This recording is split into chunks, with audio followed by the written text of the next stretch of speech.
Hey everyone, Old School Pokemon here, back again with the Pokeflipz podcast. Joined by my usual co-host, KetchumAllCollectibles Dan. How are we doing today, Dan? Doing very well. How are you doing? I'm doing well. I hate that you were late for the podcast, Mister. Causing our schedule to be all over the place. I was ready to go. I did spill to the Discord. We got Kiki dropping the airplane in the chat. I did spill to the Discord why we had some special time coming in. So, Nick, why don't you share what's been going on your last 24 hours or so? Why are we not live at 1:15 Eastern as we normally are? It was awful. It was so bad. So I went to Martha's Vineyard for a couple days. I left on Saturday, and then I left to go there on Saturday, and then I was supposed to come home Wednesday night. So the trip itself was an awesome time. Really enjoyed that. But I left the vineyard. When was this? Wednesday afternoon.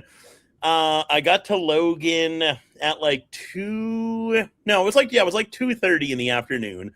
Got to Logan Airport, and then my flight from Logan to Chicago was supposed to be at 5 o'clock. So I had a couple hour layover, which wasn't bad. They delayed the flight until 5:30, saying it was there was a crewing shortage, so they needed to wait for one flight attendant, and they told us the flight attendant just landed, and they'd be there in about a half hour. So not bad. That half hour turned into an hour, and again they gave us the same thing about the flight attendant being a little bit late. They'll be here in a minute, no problem. Another half hour, and it just kept extending a half hour at a time. Until 10:30 at night. I finally, luckily, I made the decision that I'm just gonna rebook my flight. So I went up to the counter to rebook my flight, and within 15 minutes they actually canceled the flight. So the line to get rebooked was absolutely massive. But luckily I was at the very front of the line. So that worked out. That worked out in my favor. But yeah, so canceled flight on Wednesday after 5 hours of delays. And then so I got my flight rebooked today. Was supposed to fly out at noon, and that flight got delayed until 2:15 for some. I don't know what the reason was.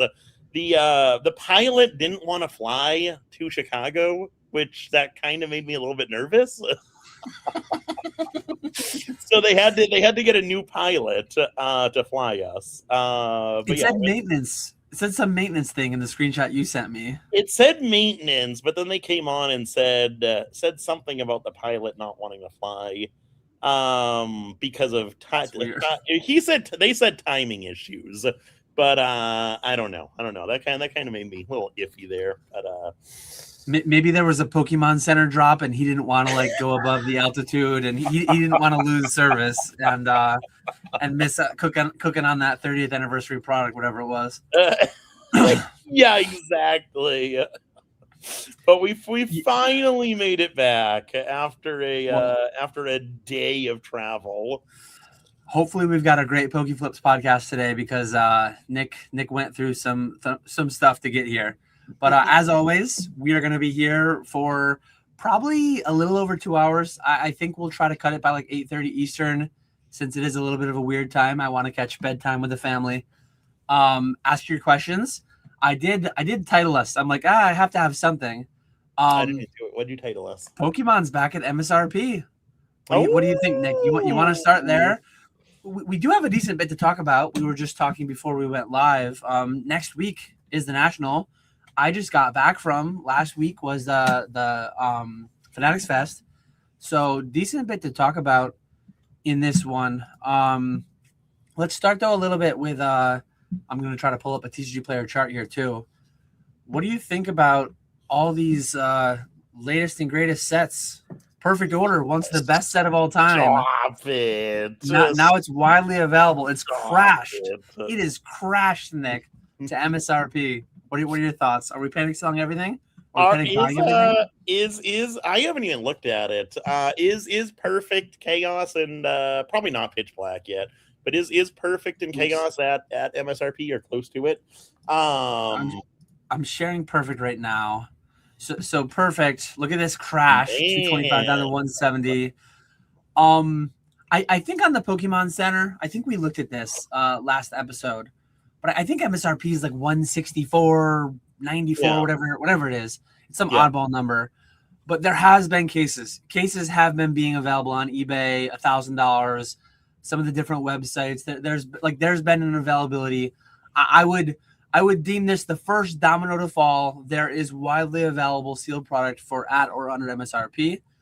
Let me pull off screen a second and pull up some of the other ones. We'll walk through them all. But I think it makes sense. For anyone who doesn't know, we finally got our booster box wave 2 of Perfect Order and Chaos Rising. So I think that's a big part of it. Which those took forever. But I also think that it's justified, warranted. Those sets are awful. They're so bad. Perfect Order, Chaos, and Pitch Black are all just garbage sets. Don't hold back. Don't hold back. Let us know.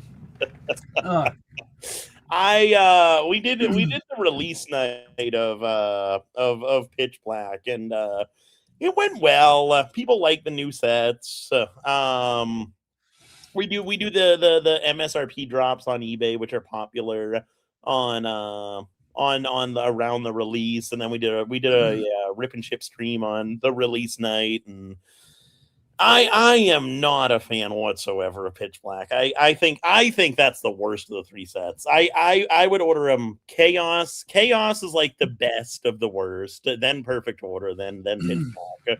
There's just nothing good in Pitch Black. The Slowbro and the Goldeen illustration rares, those look pretty good. The Morpeko SIR looked pretty good, but that's it. I hate that Darkrai. Not a fan of that card at all. But I think it makes sense that these sets are crashing down. I think it makes sense to me because they're just garbage sets. So yeah, I guess I'll address the first part of it too. Is it surprising? The only surprise I have is that it took this long, right? I've been saying that like Pokemon at someday would return to MSRP or lower booster boxes on. I mean, I thought every set would eventually get there. Clearly, Destin, Prismatic, lots of sets that it feels increasingly likely will never sniff MSRP. But my dad's calling me. Let me just text him that I'm live on YouTube. Oh Jesus! What kind of naughty production is this?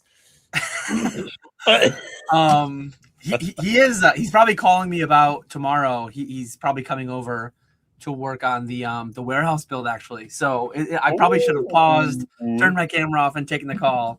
But I'll call him after the pod. We're not going too late tonight. But yeah, I think it's not that surprising, and people will revise history. There is always revision of history, but there were definitely people a year ago when Destin was above 200 and it was obvious, and Prismatic was way above MSRP and it was obvious. Even bad sets like Journey were above MSRP and it was obvious. There were people that said that not only would we never see $700 booster boxes ever again, there were people, don't forget that this happened. Don't forget that this was said. There were people that said boxes would likely never go under MSRP again. Like, some people were saying any boxes. And like, just everything has changed and no boxes ever will go below MSRP. And then some people said, well, most boxes won't, but your really bad sets will. And I've always been of the opinion that, like, maybe we won't ever go back to like $80, $90, $100 for every set, but I think it will be the norm where the vast majority of sets released in the past 2 years will be widely available under MSRP, and then the sets that are more hype, the sets that are your 30th anniversary, more your specialty sets, things of that nature. Okay, they might be higher. You might not have it where every case is under $500 again, as we did a couple of years ago, 3 years ago, but or a little over 2 years ago. But it'll be interesting to see how people's thoughts and commentary changes and ebbs and flows over time. But yeah, like, do you remember that? Am I just manufacturing that? Am I making that up? No, you're speaking the truth over there. You're speaking the truth. Okay. I just wanted to get back up. Yeah, like I don't necessarily agree with you though. Yes, people said all sets would never see MSRP. But I'm still not convinced on the majority of sets seeing MSRP. I think the biggest reason what we're seeing right now is just like I said earlier, that these sets are trash. Whereas you have the better sets, Mega Evolution and Chaos Rising. Those sets are killing it right now because they're such good sets. Chaos is down to 180 because it's a garbage set. Oh, nobody you said cares. Chaos. You must have misspoke. You must have meant Phantasmal. Phantasmal. I'm sorry. I meant Mega Evolution and Phantasmal Flames. Phantasmal. Oh, okay. Yeah. Yep. So yeah, I think it makes sense because of what these sets are. Whereas if you had another Phantasmal or Mega Evolution type set where it's an actual good set, I don't think you would see pricing close to MSRP. It'll be interesting with the because after the 30th we'll get the Rayquaza set. So that'll be kind of like the telltale sign, I guess, of what happens with pricing on booster boxes. Because where that set's already looking good, I'll be curious to see what happens there. Yeah, that'll definitely be like a good litmus test for just how hard we're booming. But yeah, I think it's definitely very I'm being very like tongue in cheek when I call it a crash. I don't think it's a crash whatsoever. I think a very good analogy is like when a brand new system comes out, when the new PlayStation comes out, when the new Xbox comes out, and initially MSRP might be $600-700, whatever it may be, and the first weekend, the first couple of weeks, there's a demand. Like everyone wants it to be the first one to play all the games and everything. and they're selling for double, triple MSRP on eBay, anywhere, Facebook Marketplace. And then it takes a while for supply to catch up. That's what I see has been happening in the Pokemon space. I think it's getting more and more likely that supply will just never catch up. There will be sets that were lost and forgotten in the interim there. If you had talked to me a year and a half ago, I didn't think Pokemon was going to kind of miss any sets. I thought they were going to get back to all of them, get them all under MSRP. But at this point, yeah, the 30th is one that wouldn't shock me if it never went under MSRP. The Rayquaza set will be interesting. I kind of agree with your hierarchy overall. I think Perfect being the worst. I think most people, I don't know if it would be unanimous, but I think most people would rank Perfect Order as the worst out of the most recent three, and then Chaos and Pitch Black both being better.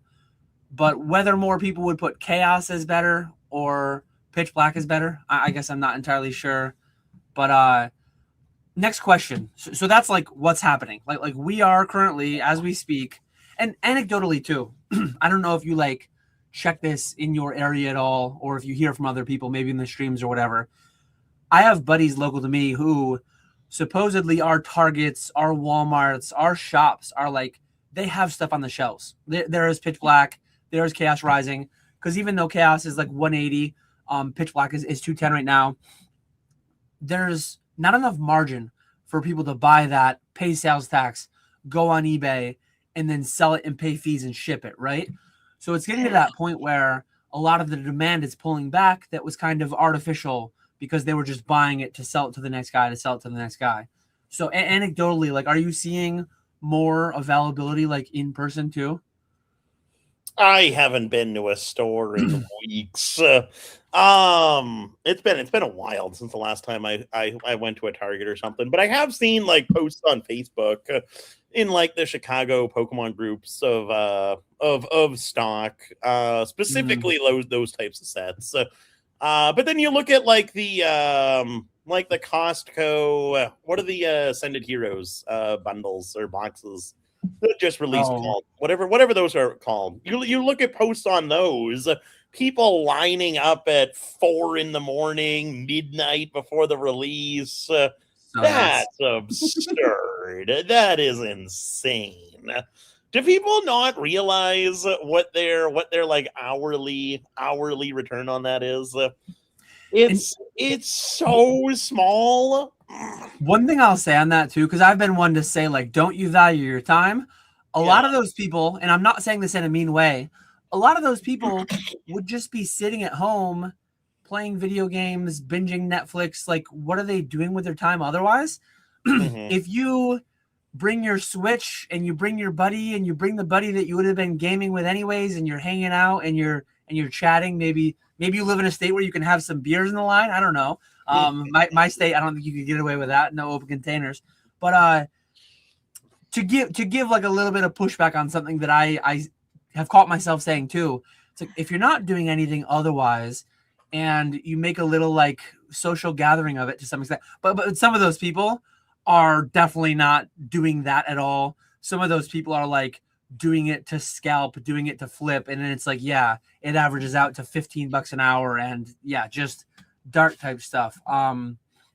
But interesting to leave it to Dan to find new ways to insult hobby providers.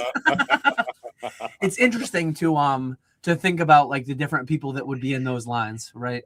Yeah, for sure. Pokeflipz canceling the boom of this title. But yeah, the next thing that I wanted to go on. So with Pokemon being back at MSRP, I know that one thing that I've publicly been doing, and I know you like set some product back. I have the palette series. I'm investing by the palette with my dad.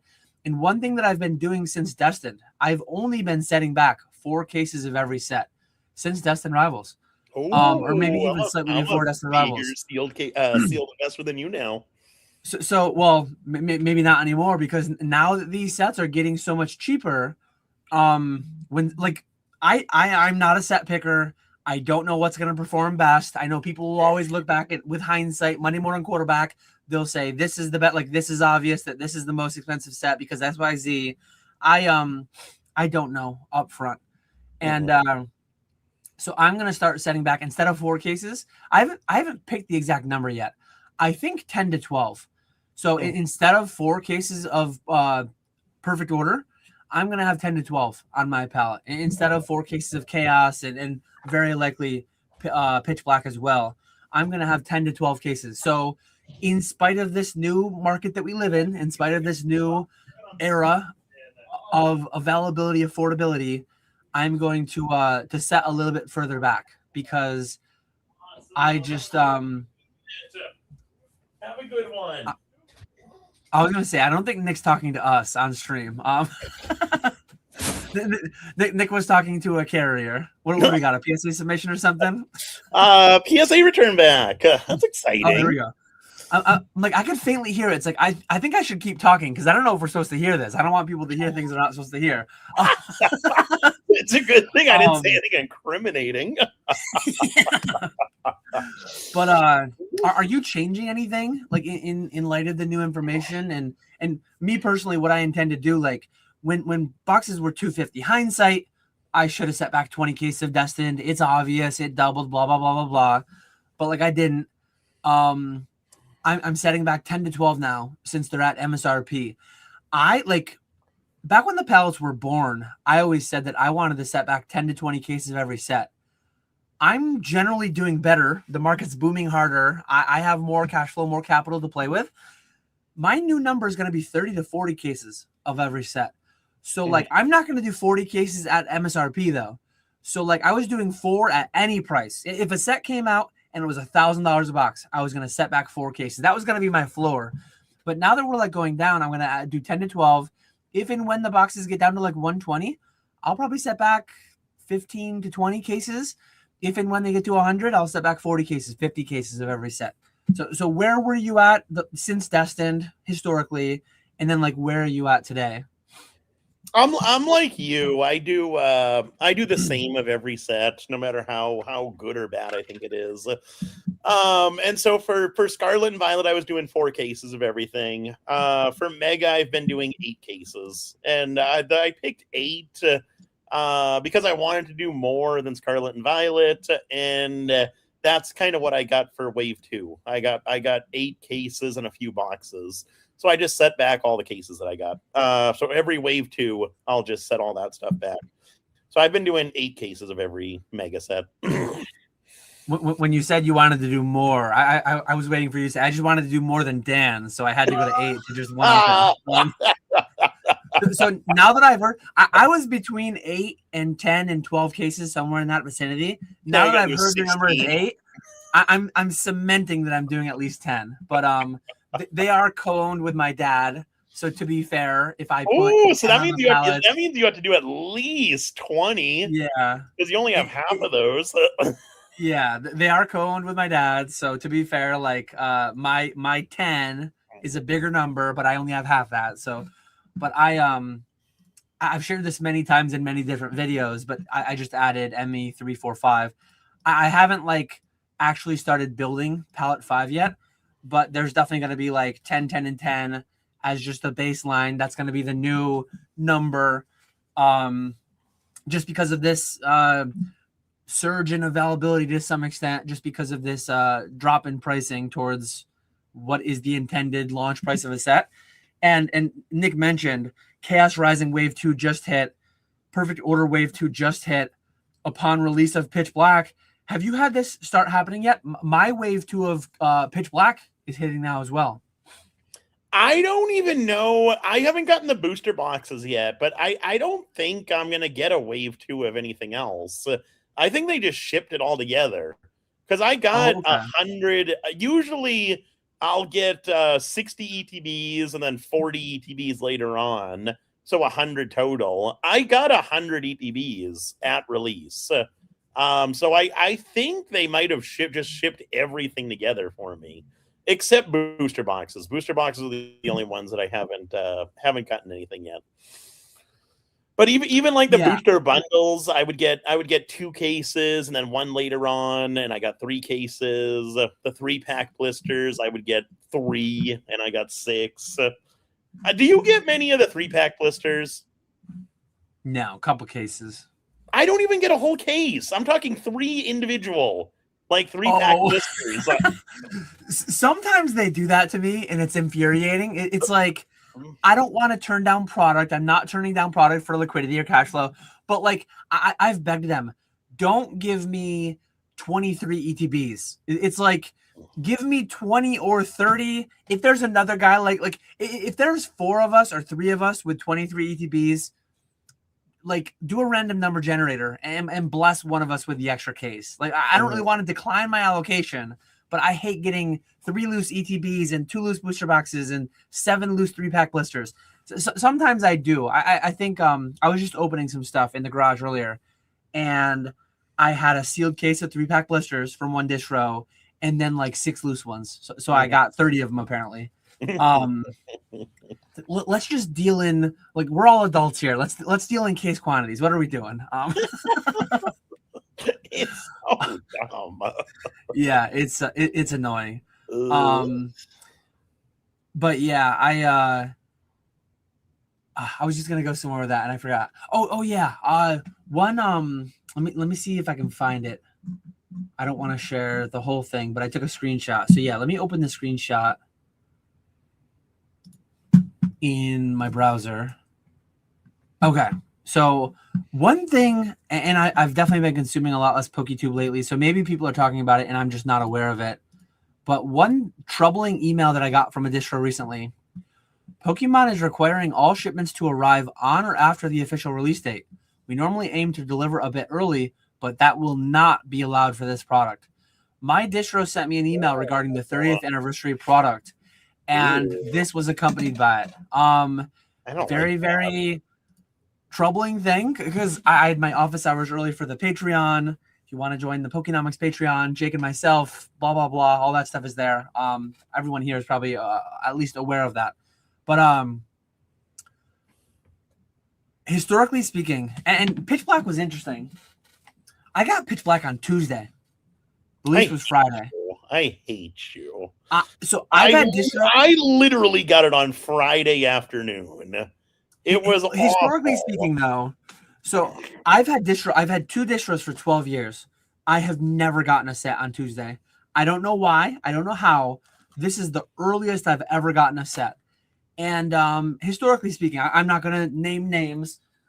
Maybe we can pick on you and we can hear about your anecdotes. Historically speaking, I get sets on Thursday that release on Friday. I get them one day before. Yeah. Very rarely, I've gotten them on Wednesday. More commonly than Wednesday, I get them on Friday. I get them on release day.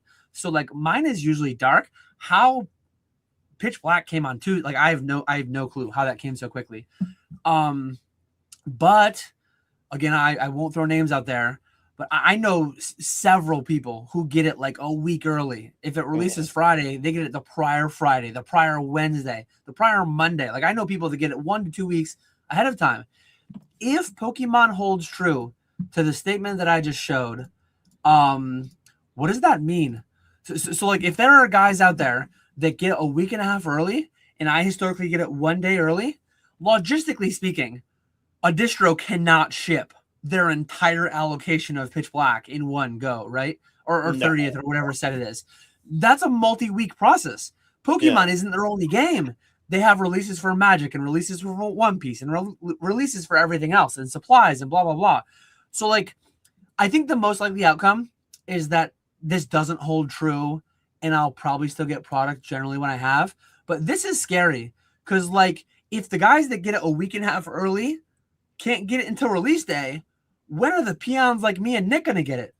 Are we going to get it a week and a half late? Even a week late in the live streaming business, which is like the primary portion of both of our businesses, getting product a week late, that you just can't have that. You can't do that. No. I don't think this. Sorry. Go ahead. Finish what you were saying.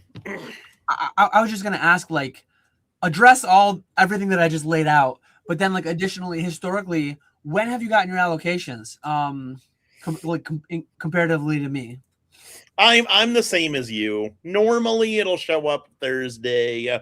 Occasionally it'll show up Friday. Very, very rarely will it show up Monday or Tuesday. I know back in the day, back when nobody cared about Pokemon, it would show up Monday, Tuesday.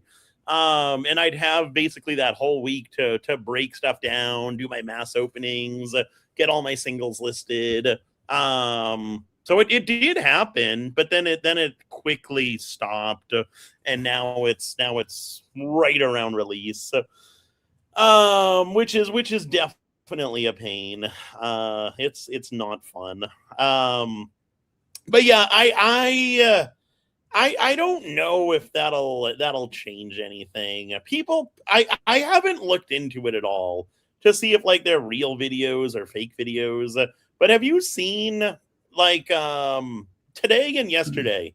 I've been scrolling through Instagram because I haven't had anything to do. But there's been a bunch of reels of people opening the 30th anniversary packs. Have you seen those? So I heard that exists because I was talking about this in office hours today. I haven't seen it myself though. I've seen a bunch of reels of people opening those packs. How people get them that early is wild to me. I do not understand that. But that's what makes me think that this even if distro does follow through with these like delaying product until the street date, I don't think it's going to matter because people will still get product out early. People will still sell the packs early on Whatnot and get an absurd price for them. I don't think it's ever going to change. And obviously when it comes to this, like our release day, our street date is the release day, the intended like standard release date. There will always be play stores that have 2 weeks prior pre-release and Um, it it is frustrating though. It is frustrating to be like potentially at risk of being punished because other people are being. And I've always been one, and I don't know I don't know how you are with your streams and everything. Like if you get it Tuesday, do you wait till Friday? Are you a good boy that waits till actual release day, or do you start just letting them fly when you get them? No, I will forever stand by street date. And I think here's might be a hot take. I think they should do away with pre-release events. I don't think they should have pre-release events. I think the street date should be the official day of people selling product and opening product. I think it just takes away the fun of the release day when everything people have spoiled. already been opening the product for 2 weeks. I think it would make release days so much more fun if everyone started opening the set the same day. That's why I stick with the release is to make it more of like a fun event than just randomly doing it whenever I get the product in. The crappy thing about having pre-release too, and some people might interpret this as two salty guys who don't get to sell it 2 weeks earlier because they don't have stores. I mean, Nick, we'll talk about this at some point soon too. We'll talk about any updates you might have on your LGS front. But so maybe someday that'll change for Nick. Maybe not. We'll talk about it. But like I agree that like it would be cooler if things would just all come out together at once. It would be cooler. I guess it's nice in a way to reward the people who have the brick and mortars, to have the stores, the people who play the game, to get a sneak peek, whatever. Like I could see an argument either way. I don't have drastic feelings towards either side. But one thing that you have in this current environment, you have plausible deniability.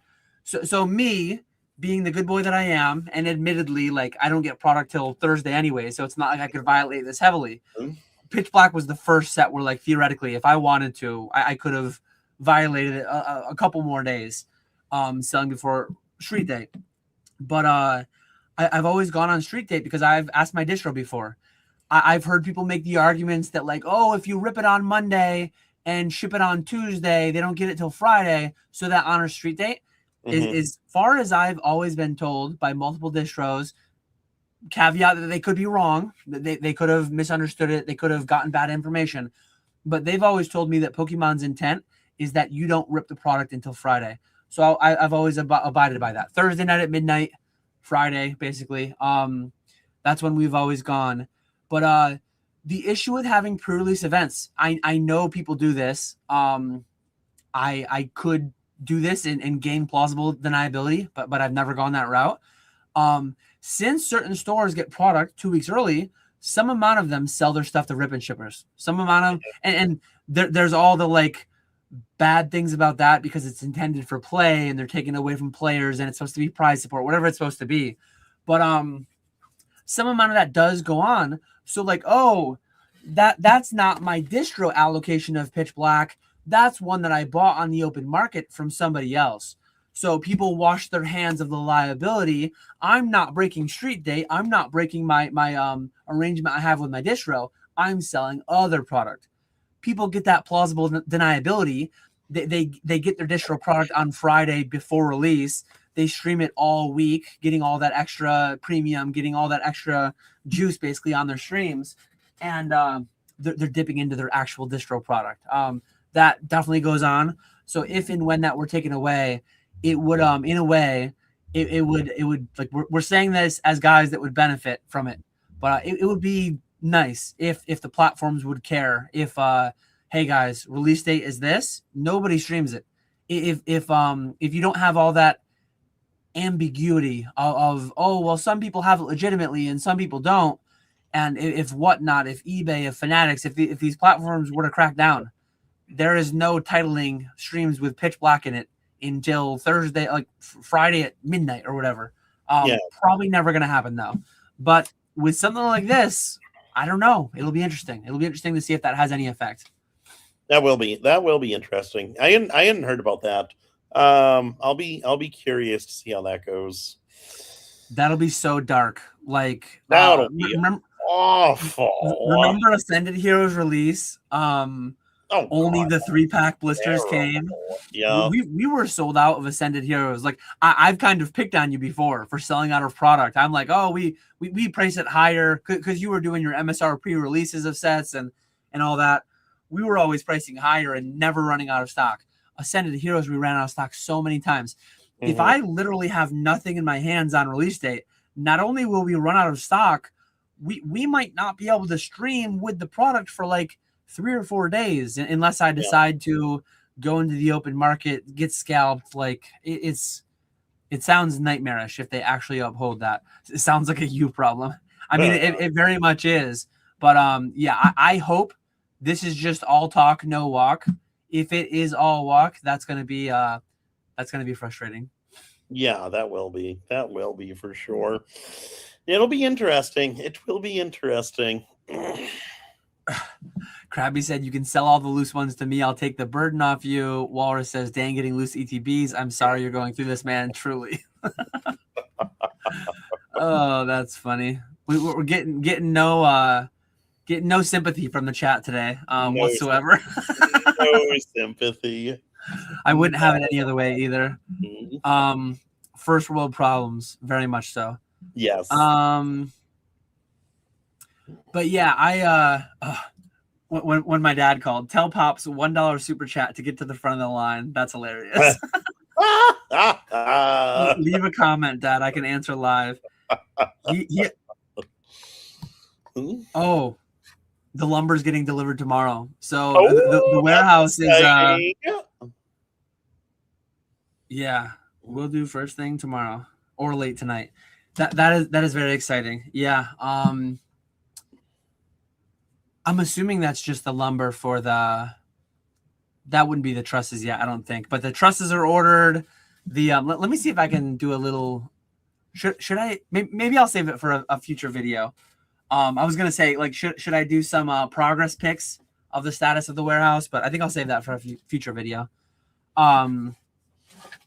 What did we touch on though? Oh yeah, your Why don't we talk about your or if you want to talk about it, or do you want to save this for a video? Do you want to talk about the store update? I'm gonna do a we might get a video tomorrow. We'll see. I don't know if you noticed, but last week was the first week I didn't do a video. I didn't even notice. Oh, see, nobody even cares. No. I give up on YouTube. See, I was at Fanatics Fest for one, but you know when I would have noticed? I would have noticed tomorrow because I would have saw. Maybe I wouldn't have noticed. I feel like I would have noticed. I feel like I would have clicked on your thing like, I forgot this guy makes videos, and I would have saw last uploaded 2 weeks ago. Fresh dad notice. But you may or may not get a YouTube video talking about it tomorrow. It's all over now. It's all over. We're never getting another video again. We're never getting another video. But it is official. I did get the old fireplace store. So I'm still actually waiting to get the lease. They still haven't sent the lease over to actually sign, but I did get approved. Background check, credit check, all that good stuff. Went through fine. I picked out the flooring that I want, and now I got to pick out the actual paint color that I want to. So I'll get that good to go. But the intention is still get it in hand, like get the keys. Once they finish the flooring, get the painting done. So hopefully that'll be early August, and then get all the security bars on the windows, get all the cases in there, put all the inventory in there, and then open up the beginning of September. I'm shooting for September 5th. We'll see if that actually happens. When was the date that you get the keys again? Because we can parlay this into a couple topics. I don't know. I don't know if it'll be like August 1st. I think it'll be like mid-August because they still have to have to put all that. They still have to do the flooring. So they're gonna do the flooring. They're gonna paint it, which I imagine that'll take a week or two to do all that. and where we're already at the end of July, I don't know if it'll be August 1st. But we will see. We will see. Worst case, we can drive by it and peek through the windows like a bunch of creeps. Well, one video that I have in progress, one video that I've teased before, and it probably still won't come for a few months till my warehouse is done, but protect your castle. I'm going to do a video on like security and all that. A great segment to have within a security video would be us demonstrating how easy it is to break into a building that doesn't have proper security. So we can use your building as the guinea pig for our video, right? There we go. There we go. Give a good visualization of how to break in. we can show a segment where like, hey, here's how we broke into it before Nick moved into it and put in all the proper security measures, and then here are all the proper security measures that would have stopped us. And then there's some extra super duper secret ones that we don't have here, so don't break in foiling us with what we show you here naturally. But yeah, next week is the National. I don't know what dates yet, but the National runs like Wednesday to Sunday. So it's like Fanatics Fest. It's a long one. Or I think Fanatics Fest was Thursday to Sunday, but it's a longer one. Yeah, I don't know when I'm going to go exactly yet, but I'm going to be there at some point, and I have a few things that have to be done. I have to attend the National to some extent, for sure. Definitely want to see some Fanatics people, chat with some eBay people, see what else is going on there. I kind of want to pop into the Field Museum quickly. I don't know how far away that is. I don't know how practical that is. I'm doing a mega stream at Ponga's on Friday night, the 31st on eBay. So that's going to be my eBay, that's going to be my eBay face reveal, basically. It's crazy to think, like, having sold for 20 plus years on eBay, I've never been present in video form on eBay. And after all the guys have been crushing on there for so many months, for so long, it's interesting to think that I'm making my debut there. And then checking out your store was what was the last big task that I had for next weekend. So hopefully it can happen, but it sounds like maybe not. We'll see. But no, that'll be fun. I'm excited for that. I know. Is Spat coming, or is it just Grimer and Ponga? I think Spat's going to like a concert Friday night or something, so he can't. He wanted us to push the mega stream to Saturday, but for reasons we have to do it Friday. I guess, yeah, we have to do it Friday. I was gonna say like theoretically, but we have to do it Friday. That sounds very ominous there. We've got some we've got some numbers to hit. We've got some metrics to hit for the month of July. So we have to keep it in the confines of July. I was gonna say theoretically, if we hit the numbers before then, we could push to Saturday without risking missing those metrics. But maybe live on the pod, I'm having these thoughts. Maybe we make it a 2-night event. I don't know. Probably stick with just the big Friday night, but it's probably already too late if we were to hit up Spat to try to get him to come the first. But yeah, it'll be me Grimer and Ponga at Ponga's, so that'll be fun. There we go. That'll be good. Yeah, we're gonna target. What's like, if it's not too prying, what's like, I know you mentioned your 24-hour. I think we got out of you that you did 50-something K or 60-something K in GMV. I think my memory's bad. 55,000 for the 24-hour stream. And then one a month is mega. That's fair. We have been doing 2 a month on Fanatics, but 100K, I think you're always allowed to call 100K stream a mega stream. I think that's fair play. I would say so. And that's where my question alludes to. Like, have you ever done a 6-figure stream in one go? Not in one go, no. Like Pokemon Day weekend, that was over 100,000, but that was over Friday, Saturday, and Sunday.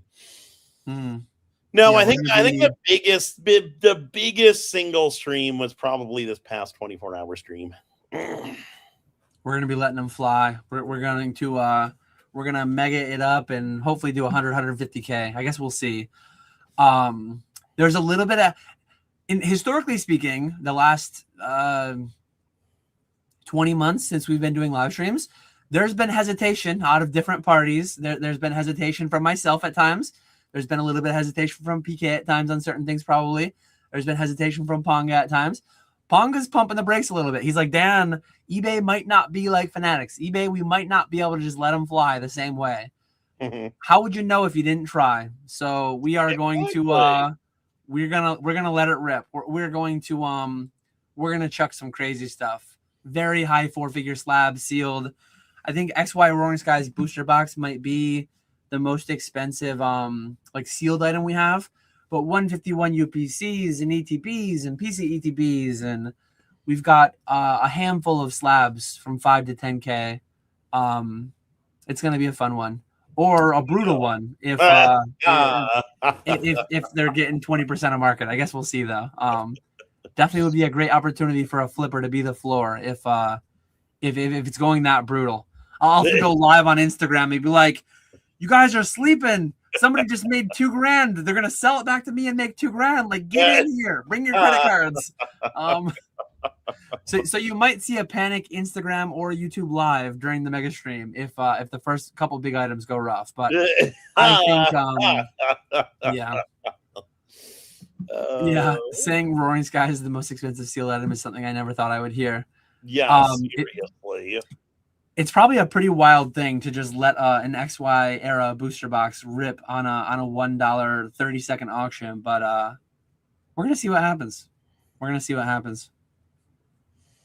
It'll be fun. It'll be fun. Ran high. Oh man. But yeah, what are your plans for that weekend? Like, do you have a certain day? I don't even know like the national schedule. I guess one thing, and it's another topic we can pivot into. Reminder: if anyone has questions, feel free to hit us with them. I don't think we have any in the backlog. I guess one meme one that I'll bring up later. But earlier today, literally like 2 hours before this pod went live, I think Logan Paul posted a video about all that Coro stuff that he's been buying. About the promos and the Nick. We're on the pump. We are fully on the pump. So I guess it's spoilers. Close your eyes, plug your ears if you didn't watch Logan Paul's latest video that dropped 2 hours ago, and it's an hour-long video. I watched it on 2X before we went live here. From the first Coro magazine, he took the two unpeeled sheets. He is going to peel them at the National. He's going to peel the Pikachu and the Jigglypuff, trying to get the PSA 10. The Pikachu has 0 PSA 10s. The Jigglypuff has single digit maybe. So this is mislabeled. I have right here a card that is, I think mine is from 99. I hate variants. I hate subtle variants. Glossy, non-glossy, whatever. I think mine is non-glossy. Mine might be like the CD promo, the one that came in that CD with like the Charizard, Venusaur, Blastoise. I don't know what I have. Maybe somebody out there can let me know what I have. But this label is what Logan Paul wants. This is just not the card that he wants. I should shoot him a DM because his video just went live and he's probably like up on his DMs very promptly at this time. But no, I knew a video was coming, so I was staying tuned to it. But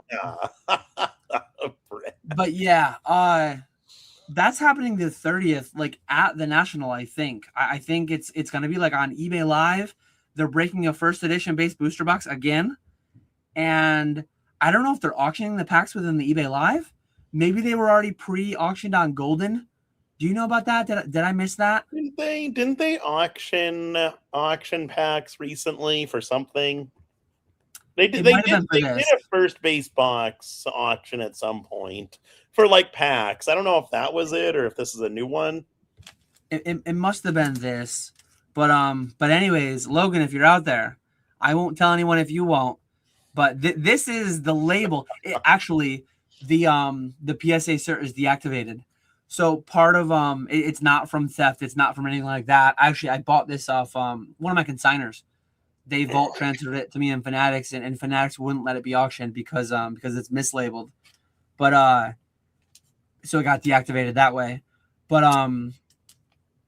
yeah, like this is the proper label for what Logan Paul is chasing, and I think he has an open offer out there on it for like 60 grand or 80 grand or something, something crazy. This variant though, I think this variant is worth a couple grand. I don't know where it came from, what it is, but that's one thing that I hate. Like I like history, I like the first things, all that stuff, but when you need to make a 30-minute long video. What was that video that dropped like a week ago? You probably saw it, where the guy. I saw that one. I forget the name of that one. But yeah, that was the original Coro pump. Yeah, like I like stuff that, and I guess it's because I'm simple-minded and I'm dumb and I don't have the attention span to hear all the history. But like, it is interesting because part of the reason that you need a 30-minute video to explain it all is because when these things were being made, people didn't realize how historic it would become. It is like I can appreciate the history and how cool. One thing that I talk about pretty regularly, I collect beer steins, and some of the early stuff from back when it was made, it's like I've seen pre-production casts and models and stuff for some of the original stuff from the 50s. It's very poorly documented because nobody at the time knew what it would become. And same goes for Pokemon. So like these days, everything and anything and everything that comes out is extremely documented. And it's very easy to look back and say, like, it's annoying how much inconsistency there is between the labeling and how much confusion there is between glossy and non-glossy and blah, blah. But to be fair to them, nobody knew that these things would be worth tens of thousands, hundreds of thousands of dollars someday, right? And I get that that's part of what makes it cooler, but also like I just want first edition Charizard. I want to know in 5 seconds or less what the card is and why it's valuable. Base first Charizard from the original English set, done. Trophy Pikachu awarded at the World Championships, done. Well, there was a magazine made in 1996 and it's not this one and it's not that one. Like if you need to explain for 30 minutes why it's not these other cards that have the same exact artwork but have minor differences in glossiness or where Jigglypuff's right toe is, like I get lost quick there and I just I can't keep up with it. No. Yeah, I don't know. They're cool cards, but yeah, that video was just a massive pump for those cards, and it's working. Those things have gone crazy since that. If you have any Coro, like the original 96 Coro promos that came, and this is different, but it's similar, I guess. I have in front of me some vending sheets that I turned up. If you have like the unpeeled Coro sheets, or if you have those cards graded in high grades, especially PSA 10, with his video dropping literally 2 or 3 hours ago, be ready to revise up your buy it nows. Maybe send up, maybe consign today, hashtag consign today. Get them out in front of this massive bit of exposure that's going on them in the next 2 weeks. Yeah, for sure. But yeah, it was cool to see. You should definitely watch the video either way. Very high production quality. It was a Logan Paul video, so it wasn't as much like boring history and this and that, and as that hour-and-a-half long movie. It was an interesting watch. Radar is in it. Radar is in it in person. He went and he facilitated part of one of the deals that were made in that video for all these old magazines and the cards themselves and all that stuff. So yeah, I was actually aware of some of that going down as it went down. I was looped in on some information around that. So it was cool to finally see the video come out and all that to come to light. Was E Birdman in it? He was. He was in it for a Oh, I gotta see segment. that now. Yep. Yeah, so E Birdman's in it, Radar's in it. It's a pretty cool video, and he just shows his journey, like collecting all of these historic first cards and everything. And he took that illustrator money and he's pumping it back into the hobby. Now he's making movies to show cards. Fun. One thing I'll say too, like it definitely, somebody in Discord earlier said like this is just an ad for Rip It. Absolutely, he has a new platform. He's tying it in with Golden. He's tying it in with the National. He's a smart businessman. I truly think, and a lot of people just don't like people that have money, whether it's envy, whether it's whatever. But and I know I'm not saying like I love this guy because, but he has things in his past, and yeah, I'm aware of some of the things he has in his past, whatever. He seems to be a genuine, true collector. He is doing crazy things to like, he was peeling these crazy uncut sheets. He was getting scalped all to hell. He was paying hundreds of thousands of dollars on things that people bought 10 years ago for probably $25 to $50.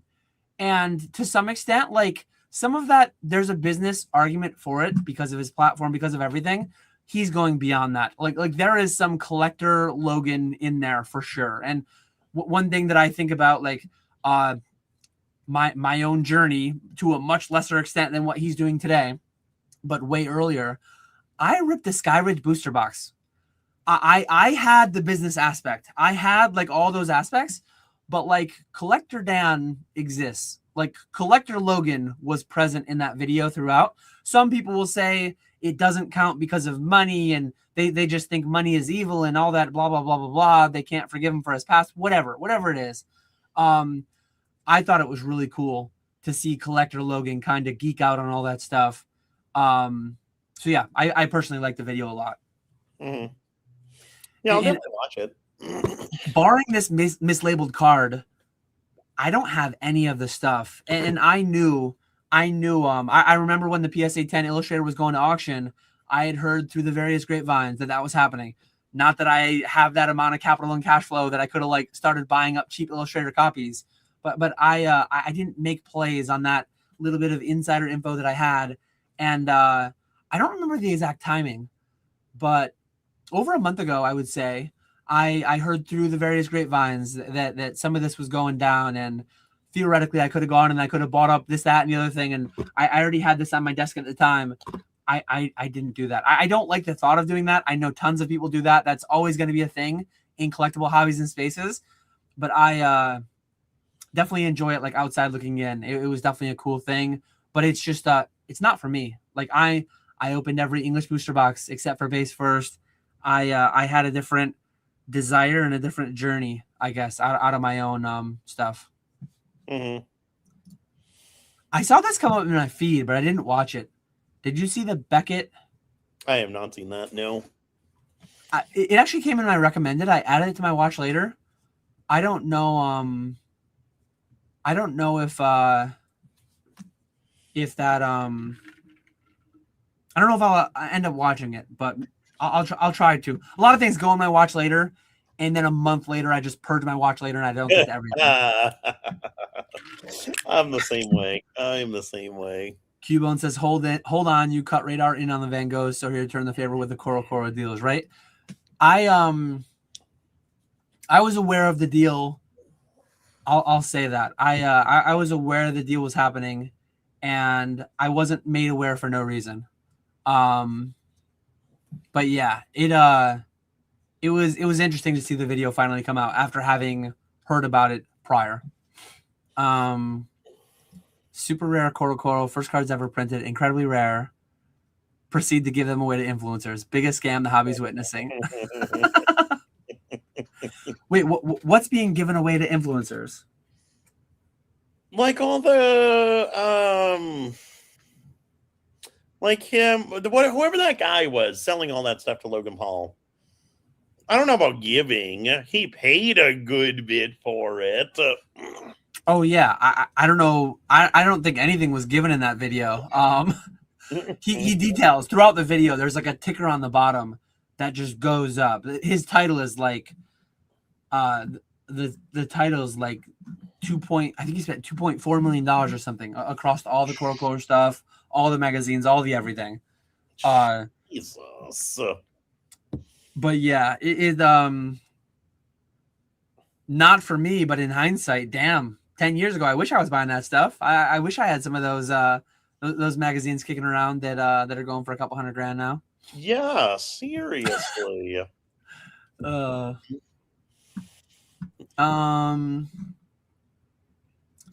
We did get one question. So this is a meme basically from office hours earlier. Why is hockey unarguably the greatest sport of all time? I don't know how we got on it. I go on all different kinds of rants in Discord chats. Somehow we got talking about different sports. And you watch hockey at all or no? When the Bruins are in the playoffs, I will. That's about it. You watch a little bit of football. You've seen some basketball. You've probably seen a little bit of soccer. Like, hockey is when the puck is on the ice, when the clock is running, they're playing hockey. Like football, so much of the clock is the ball sitting, everyone's huddling, waiting for the next play to be called. Baseball, they throw a pitch, everyone waits 45 seconds till the next pitch gets thrown, nothing's happening. It is buzzer to buzzer like action. That's the TLDL. Too long didn't listen. That's the too long didn't listen to office hours earlier recap of hockey. Being the best sport. It's not. My biggest thing is there's way too many games.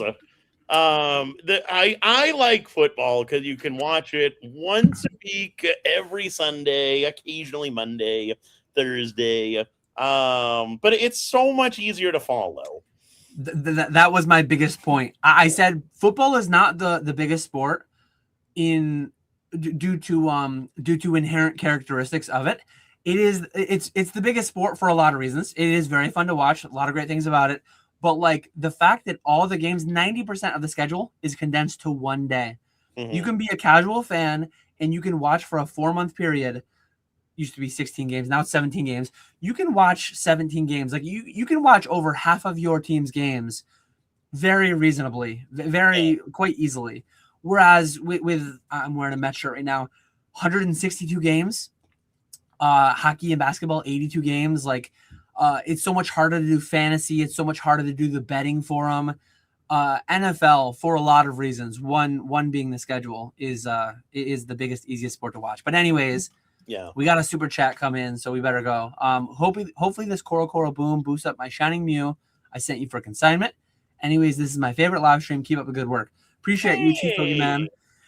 Yeah, I mean, he did show himself buying. I think it was cool because he actually so let me pull up my Instagram quick. So there was a sale that I made on one of the Coral cards a few months ago at this point. That was a record at the time. It might still be a record, but he actually bought. Do you remember the $60,000? Again, the variants I'm terrible with, but I made a $60,000 sale on one of the Pikachus from Coral. I do not even remember seeing that. Let me see if I can find it. It was a big record at the time. I'm scrolling back. Must have been February timeframe. Was it that long ago? Oh yeah, right here. So yeah, let me share. And this is what kills me.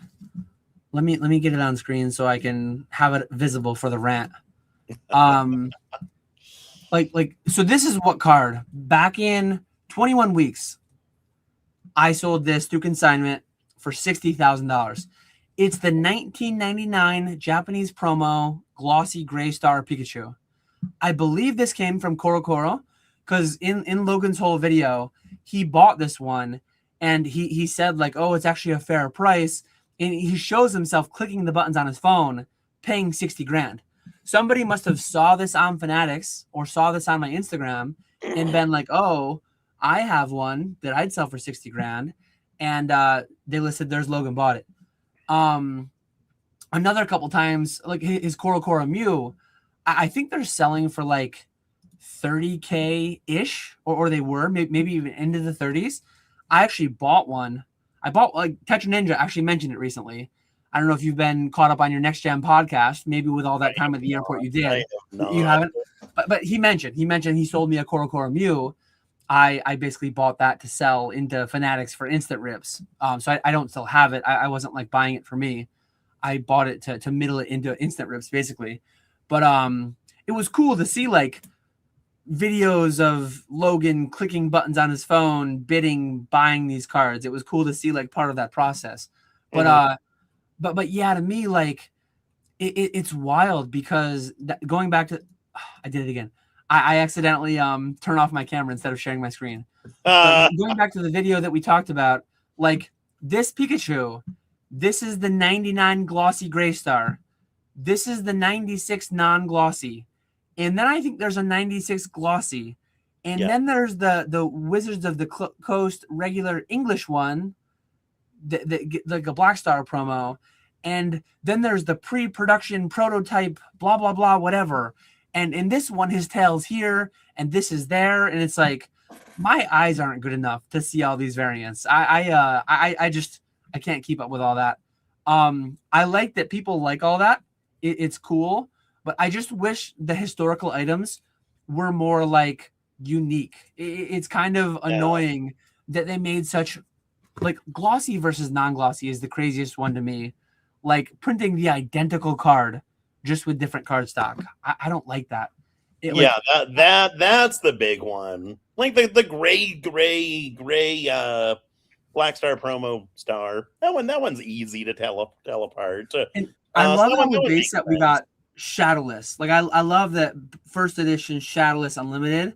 I like that one just feels more like there was a reason behind it. Like they had the design change. That's the first set in Pokemon, and it was the only set for which they had the Shadowless design. All the other ones that after had shadowed. This one is just, and I guess part of it is made worse too by a big part of it's made worse by how terrible the grading card companies are with them. So things like this exist way too much because the companies just have no clue what the hell they're doing. This is a 5-star, so this was graded years ago, not like 10 years ago, but like years ago. It's just it's frustrating how little they cared about it for so many years, and they made it all a muddier mess. The original Korokoro that Pokemon was released in, I believe, was 96, right? Or was it? And then I think the pre-prototype, whatever that was photographed to be in the Korokoro, was that like late 95 maybe or something? I don't remember that's what they said. Yeah. Again, I'm not the ideal historian for all this stuff. Go watch the 1.5 hour long video that was posted a couple weeks ago. Go watch Logan's video that was posted a couple hours ago. But yeah, all that. Appreciate the super chat, Chief Pokemon. I don't know. I forget if your Mew. I don't know if his Mew is ending this Sunday. In hindsight, ending this Sunday is like, man, that would have crazy. Hopefully, it is ending this Sunday. I think I would rather end next Sunday though. I think next Sunday would be better because then you give a little bit longer. You give a week for the video to permeate more. Nice thing about ending next Sunday is those cards go live tonight. So your auction would begin tonight, and then it would run as his videos like permeating. And then next Friday or next Thursday, when he peels the Pikachu promo and whatever, he's going to be live on YouTube, live on eBay, live on wherever, tied with the National, tied with Ken Golden. He's going to have the full pump from all angles. I think ending next Sunday, if you had a card like a Korokoro or whatever, reach out. It would be tight, but reach out. I know some guys in high places at Fanatics. Maybe we could get you expedited to the front of the line, get a quick curation in, and flash it into the auction that starts tonight. Because the full pump is underway. Oh yeah. It definitely is. It definitely is. The only thing that's missing from it is having no attack damage. Then it would really be a grail. I was talking with Walrus about that. I need to do a pump video on No Damage Ninetales. Well, this is what you got to do. You got to pump it to Logan, and you got to sell him one of them. That's and true. Then you got to get him to pump it, and then you got to sell all yours. There we go. That's the play. There we go. We do have a couple more questions coming in. If anyone has any questions, feel free to hit us with them. We'll probably be live for like another hour. We'll probably go till about 8:30. I think we hit. Was there anything we talked about early on that we were going to bring up that we didn't hit yet? No, I think we got it. I think we got everything. Yeah, I thought so too. Here's a question that came in from Pogo Linden Ryu. If you had complete master sets of every English Pokemon card, how would you go about liquidating the collection to maximize your value? That's a good question. There's actually selling it as a complete collection. Yeah, there's somebody in the space who has recently been undergoing that to some extent, and I think they've gone about it in a poor manner. My personal opinion. I haven't heard anything from him. Like they used to do the podcast. Are you talking about David Person? All the trophy Pikachus on Golden. Mm-hmm. Were those his? They gotta be. I would imagine. That's true. I guess I don't have like concrete knowledge that is the case, but I guess I have a strong presumption that is the case. That would make sense. That would make sense. Yeah, and for the uninitiated, and I will say I've bought a couple of these because they're going for disgustingly low. I sold these cards 5 years ago in a much smaller boom. Most things today that are worth anything are up significantly from where they were 5 years ago from the prior boom. And these cards I'm buying them back for less than half of what I sold them at 5 years ago. Mm-hmm. So, and he's just like, they're mostly done, I think. I'm going to sign into my Heritage quickly and see if there's any more up there. But there's been a couple of trickling out. There were some weeks where 8 or 10 were ending in the same auction block on Heritage. And across the past like 6 months, there's been over 50 trophy Pikachus after. And this is something that I used to talk about.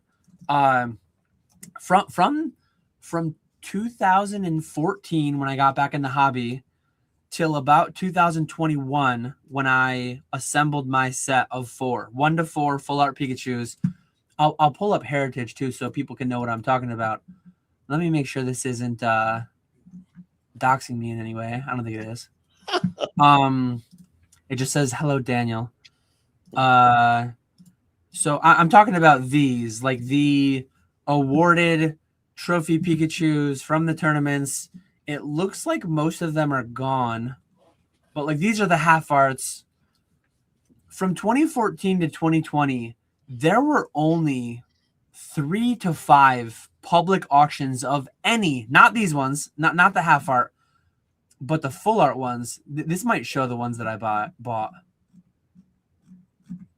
I just searched trophy Pikachu. I guess they're not all coming up, but these are the ones that I'm talking about. Yeah. In that entire 6-year span, there were only like 4 of these sold publicly. In the past 6 months, there have been dozens. There have been more in the past 6 months than there has ever been in history. That is not, and I know this is a. I went here because the conversation in my mind went to Person, like it did with you. But this is obviously trophy Pikachus. This is a different thing.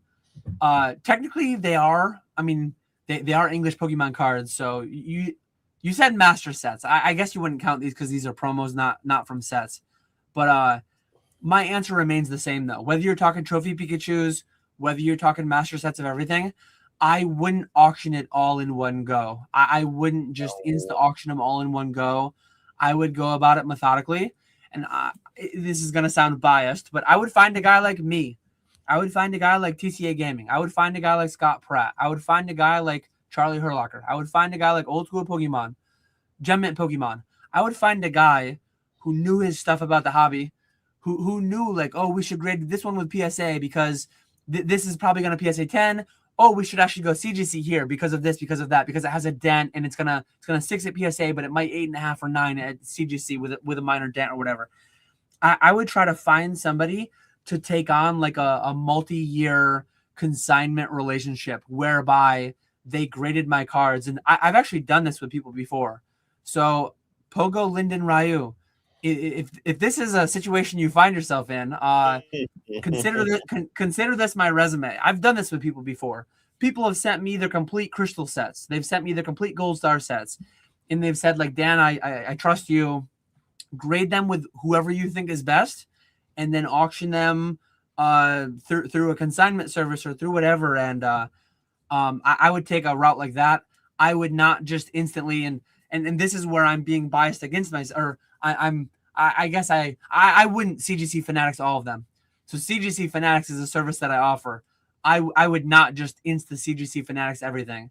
No. If you've got Gold Star Rayquazas, if you've got, but as Nick said, I wouldn't try to sell a complete EX Deoxys set. I would separate the Gold Stars. I would separate the EXs. I would separate the Reverse Hollows. I would grade all the ones that were tenable. I would like on down. If you're looking at Black White Emerging Powers, maybe you sell a complete master set of Black White Emerging Powers as a like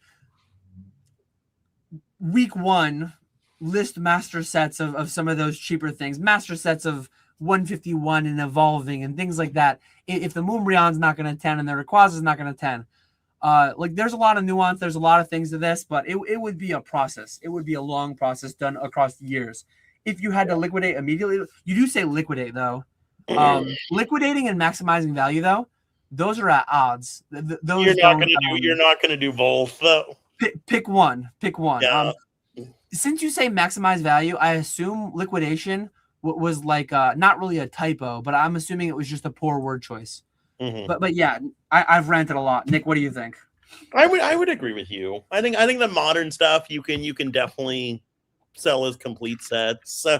And then as you go back, especially like WotC, EX Era, Diamond and Pearl, all those early on sets, definitely look through those with a fine-tooth comb and break all those sets up and sell everything individually. Yeah. Yeah, and personal finance is very personal. Everyone's situation is different. I've had times where people approach me, Dan, I've got these cards that like I really need the money today, and I know like if I sell these raw, I'll take a bath on them. I'll be wrecked compared to what I could get. I've done like a cash advance to some extent on like, hey, we're gonna get these cards graded for you. I'll front you X amount of money because I'm that confident this card is gonna at least 9 and it's gonna be worth X amount of money. So reach out to somebody. Again, I'm biased. I'm biased to suggest to you to reach out to me, but like I gave you a whole host of names too. I would feel very comfortable reaching out to Rusty and Nick and Zach and Charlie and Scott and guys like that would likely give similar advice and likely have similar ability. Maybe not desire, maybe not time, maybe they wouldn't be able to take it on. But yeah, I think something like that would be the best way. And at the end of the day, like you'll probably pay someone a lot of money to do it, but in hindsight, I think whether or not it's the guy that we mentioned, I don't want to tie the name to it and then be wrong on it, but I think he cost himself a lot of money just with the trophy Pikachus. I think he cost himself 7 figures of what he would have gotten had he gone a more patient route through a guy like I described. But yeah, no, for sure. There's also a world where 3 years from now, tons of extra copies come out from all those cards, and maybe my take ages poorly, and maybe the cards are all worth half of what he sold them for. I think that's less likely, though. I think it's more likely 2, 5, 10 years from now. Part of the reason why I bought some of them is that those cards will be significantly more expensive because at the time that he was selling them, they were going for depressed values because they had very high availability. Yeah. Interesting. I didn't know this. It's the last year for Unite this year at Worlds, so next year's will be lower pop. Do the Unite winners get the trophy Pikachus? I honestly have no idea. Because years ago, so there's TCG and VGC. Yeah. Years ago, Pokken used to be at Worlds. I don't even know if Pokken tournaments like still played competitively or whatever. And Pokemon Go is played at Worlds as well. I don't think the Pokemon Go winners get trophies, and I don't think the Pokken tournament winners get trophies either. Maybe the Unite do, but I'm not positive. I have no idea how any of that works. Walrus says, Dan, with your analytical brain, have you ever thought of going into another field like engineering? No, I would never consider that. It doesn't pay well enough. He said the first few years, no, but then they did. Oh, okay. Unite trophies. So since we've got you here, Cali Sweeper, Pokemon Go, do they? I don't think Pokemon Go does. Because the years that I was buying the full arts, I bought some of the full arts from the winners. DC Worlds, I bought the number 3 from the winner of it that year. I think then it was just 8 of each. I think it was TCG and VGC. I don't think Pokken Tournament got them. Pokemon Go didn't either. I don't even think Pokemon Go was at Worlds in 2019. And I don't think Unite existed yet. But again, my memory is bad. That's part of why all the history stuff, like part of the reason that I don't care is because I don't want to spend all the mental energy that I would have to spend to care. Yeah, exactly. Oh, Go does as well. So since 23, 24, they have, don't remember the exact year. Go was added last year. Okay. Interesting. Yeah, I'm learning things. Like, honestly, I haven't bought any of the newest trophy Pikachus. And actually, I'll reshare because from 2014 to 2023, they made this version of the full art Pikachu. And I know we're going from a number 3 to a number 2, which has this different artwork. But in 2023, at London, I believe, is when... Was that London? Wherever it was. Japan? Was 2022 London? 2022 might have been London, 23 Japan. I think that's what it was. Again, my memory's terrible. But anyways, this is it's weird because it's kind of like the same artwork, but it's like re-updated. So from 2013 to 2004 to 2013, they did the half art Pikachus like this. Mm-hmm. And then from 2014 to 2023, they did the full art Pikachu like this. So a decade each. And then they did this one now. Presumably, they'll do it for 10 years, but we don't know that. I've not owned any of these ones. I currently own these and these. But yeah, it's a different world from set cards. But yeah, it was at the front of both of our minds to some extent because of the whole and the Coffee Talks podcast, right? Coffee Talks. I have no what about it? That was Dave Person and yeah.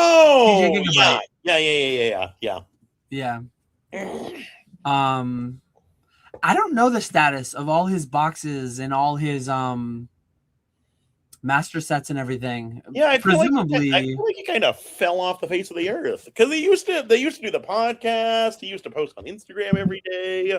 I haven't seen anything from him in months, maybe even like a year. To be fair, too, like maybe he sold them all to one buyer, and then that's what they did with them. I honestly, I feel like I should know. I probably could know if I messaged a few people. But I don't know if that was him designing them. Wrecked. Yeah, I don't know. He wanted a lot for them. I forget. I mean, with some of these latest PSA 10 Gold Star prices, and with some of these latest, I like had he held, if he was selling them in today's market, like he would have wanted even more, right? He would have wanted a big premium. Yeah. But like in hindsight, what he wanted, maybe not super unreasonable. I don't know because I forget what it was. He did English cards too, so he probably wouldn't have had like this one because it's Japanese. But like the Pikachu that I sold earlier in the year for 60K on consignment, that was an English card. He should have had that one. Like he should have had quite a few pretty grail cards. But yeah, I don't know. Oh, interesting. Maybe he's still working through selling some of them. Maybe. Oh, Walrus, I'll star that one. Let's take our you got our questions from the non-employees. Pooks Magoo says there's a lot of talk of the 30th getting printed into oblivion, 3 times ETB, all other mega combined. What chance would you ascribe to any 30th SKU going under MSRP? This one's interesting. Nick, you can never say zero. There is not enough product. Where there's like 14 different SKUs. It doesn't matter. UPC, no. ETB, no. Like less than 1% chance. Random binder collection, pin collection, poster collection, whatever they are, 10% chance. I'm not going to give it a high one. I'm going to give a higher one. That's a high chance right there. 10% is not that high. 9 times out of 10, it doesn't happen, right? That's a wild chance. I can't believe it's that high. No, it's not happening. It's not happening. Do you have your allocations on any 30th SKUs yet? I saw Mad Al. I gotta look. I saw Mad Al gave them, but Mad Al's the one I don't get anything from anyway. So I've heard people talking about how high their allocations were. I'm getting 100 Oh, ETBs. don't say it. I'm getting 100 ETBs. That's not that much. And mind you, like the thing that I care about is I guess I don't care that much about like how many cards are in the pack. I care about quantity of packs. It will be the same quantity of packs, but to some extent, like that matters. Yeah. Nobody corrected me on that. I was having that rant earlier in Discord. I was saying incorrectly because I was thinking they were coming with less packs in the ETB, but I was saying like I'm gonna get less packs. It's less cards per pack. So I guess that doesn't matter as much. But like we sell 9-pack lots, we sell 36-pack lots. So I will still be getting the same amount of packs, but there is some effect on them having only half the amount of cards, right? Like 5-card packs has some effect to the consumer. You would think. Yeah. No, I think with the way this set is looking, people are going to want to open so much of it. Even me, who I don't open stuff for myself. I would love to be able to build a whole master set just opening packs. I don't think it's going to happen, but if packs do get cheap, I would love to open a couple 100 packs myself. This is one for the first time since Celebrations that like, and Celebrations, I liked how small it was because I opened the complete set myself. I opened everything. I opened all the cards myself, which was cool. This set is going to be so big that like I don't have aspirations for that, but like there is some chance that I like might want to try to open a bunch of it myself. Most sets I open 4 or 5 packs. All my family, we each open 4 or 5 packs. We get wrecked, and that's it. But yeah, it'll be interesting. I don't see it sniffing MSRP really at all. If any SKUs went under or near MSRP, it like the UPC having the promos in it, the ETB having like not going to be those ones, but like the binder collections, whatever. And maybe the reason that I give like 10% is not high. If for the next 2.5 years, they just hammer and put them into Costco's and put them into whatever, and the botters and the scalpers and Pitch Black and Chaos and Perfect Order all go under MSRP and all this product starts sitting on shelves, and probably not going to happen. 90% chance that it won't happen, but like I got to give 10%. I don't even see that. I think that's high. Yeah, no, I can't see it. With how good of a set it is. People have already learned from the 25th anniversary. Like what happens with the anniversary sets. So everyone's gonna want to buy some to hang on to. Everyone's gonna be wanting the great singles. I think it's gonna be It's going to be interesting. I hope there's a lot of it. See, this is one where like I will be more in the this time it's different crowd. It's been 5 years since like an anniversary set, right? Celebrations was at a very different time. And even then, like I was just listening to the Off Center podcast. Squeaks was talking about like the Celebrations UPC. Even then, in a very different time, the Celebrations UPC was like very expensive, pretty much always. But Celebrations packs were.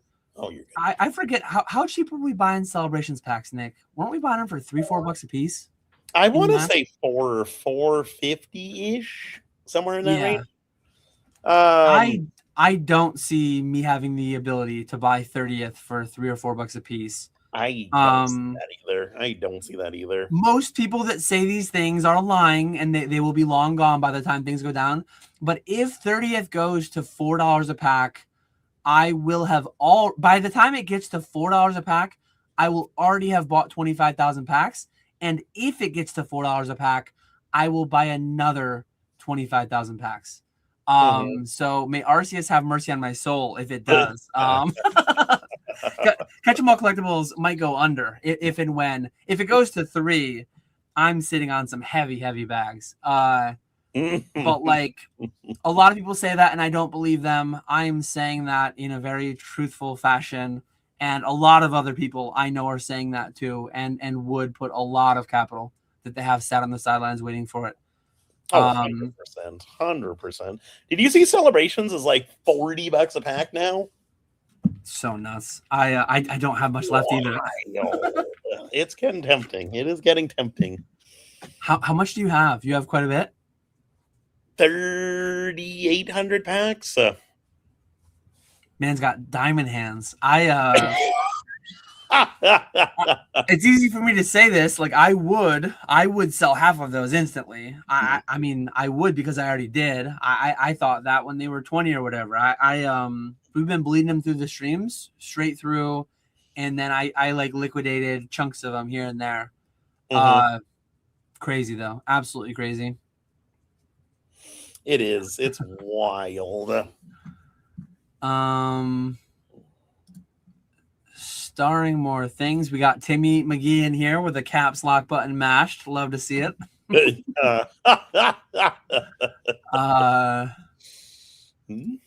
Smitty says perfect order or chaos. Buying 5 cases tonight. Nick and I both gave our rankings earlier in the live stream of chaos, then pitch black, then perfect order. So.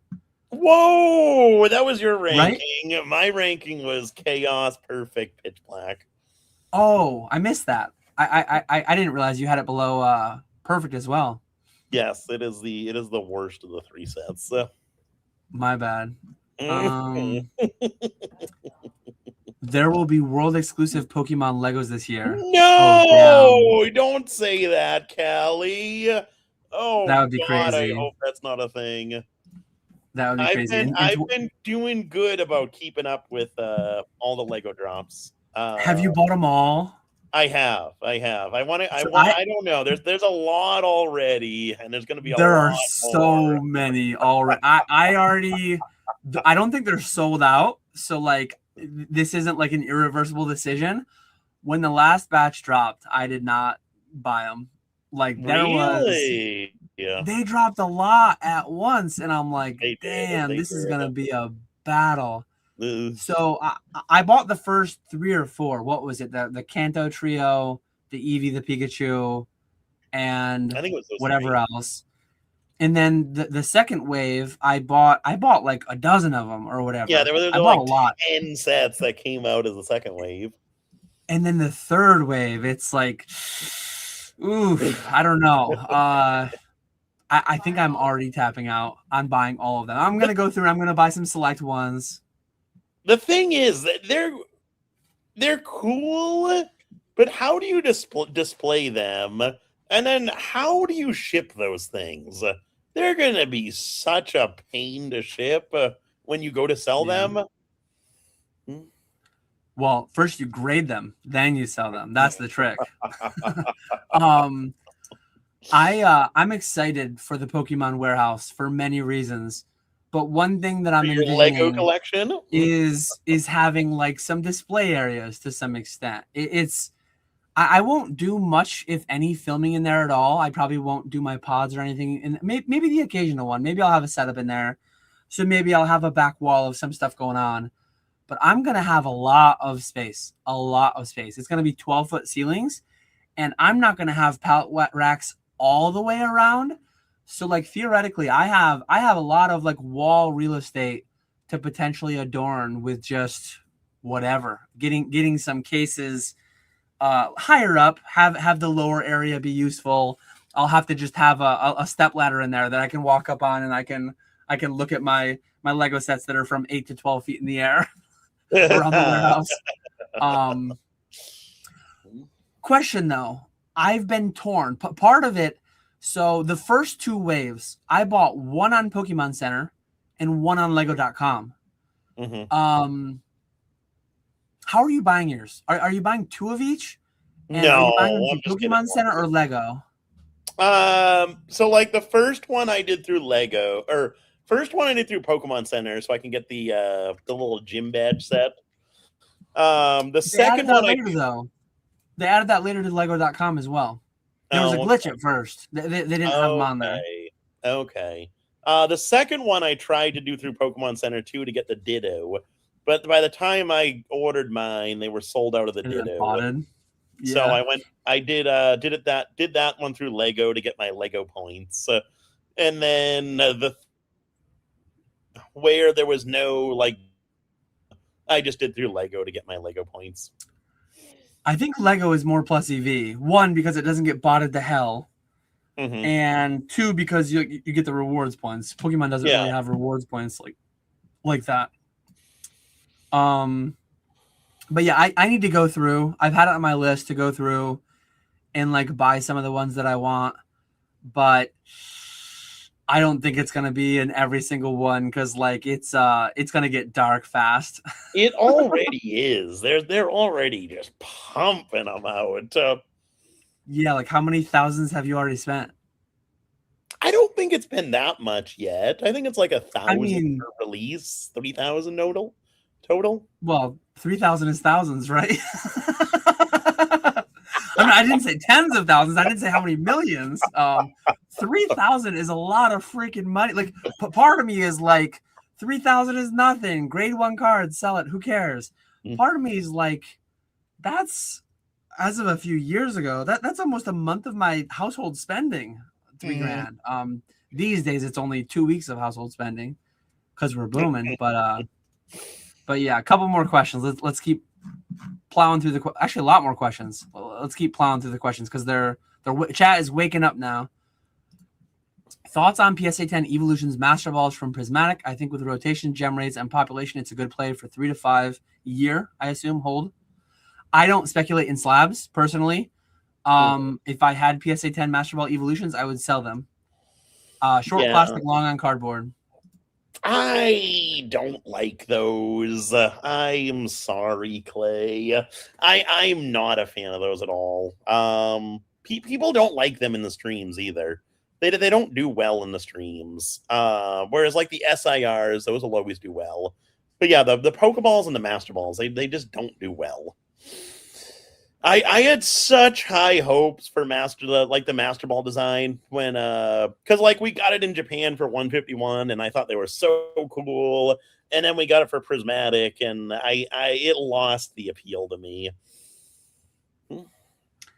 Yeah, I think they're fine, but like dollar for dollar, pound for pound, it could pan out the other way. It could pan out where these win, but like I'd rather put it in ETBs. I'd rather put it in packs. I'd rather put it in sealed product of some sort. I am almost always going to be cardboard over plastic. Cardboard, yes. Like I just bought a bunch of these, the EVs. I don't know what happened with the SPCs. There must have been a major drop of those at some point. Because where was the drop? I have no idea where it was. I got a bunch offered to me through Distro, not at original price, really? At an inflated price, but I think Costco was cooking them. Like I think Costco had bundles with like the SBC and an ETB or something. Lots of them got sold though, I believe. Yeah, because everyone's been having those. But I just bought a bunch of those Eevee promos. I think that a recent good buy right now because everyone seems to be selling the sealed SPCs and or just breaking them down and wanting to sell the promos. So I just picked up 300 of those.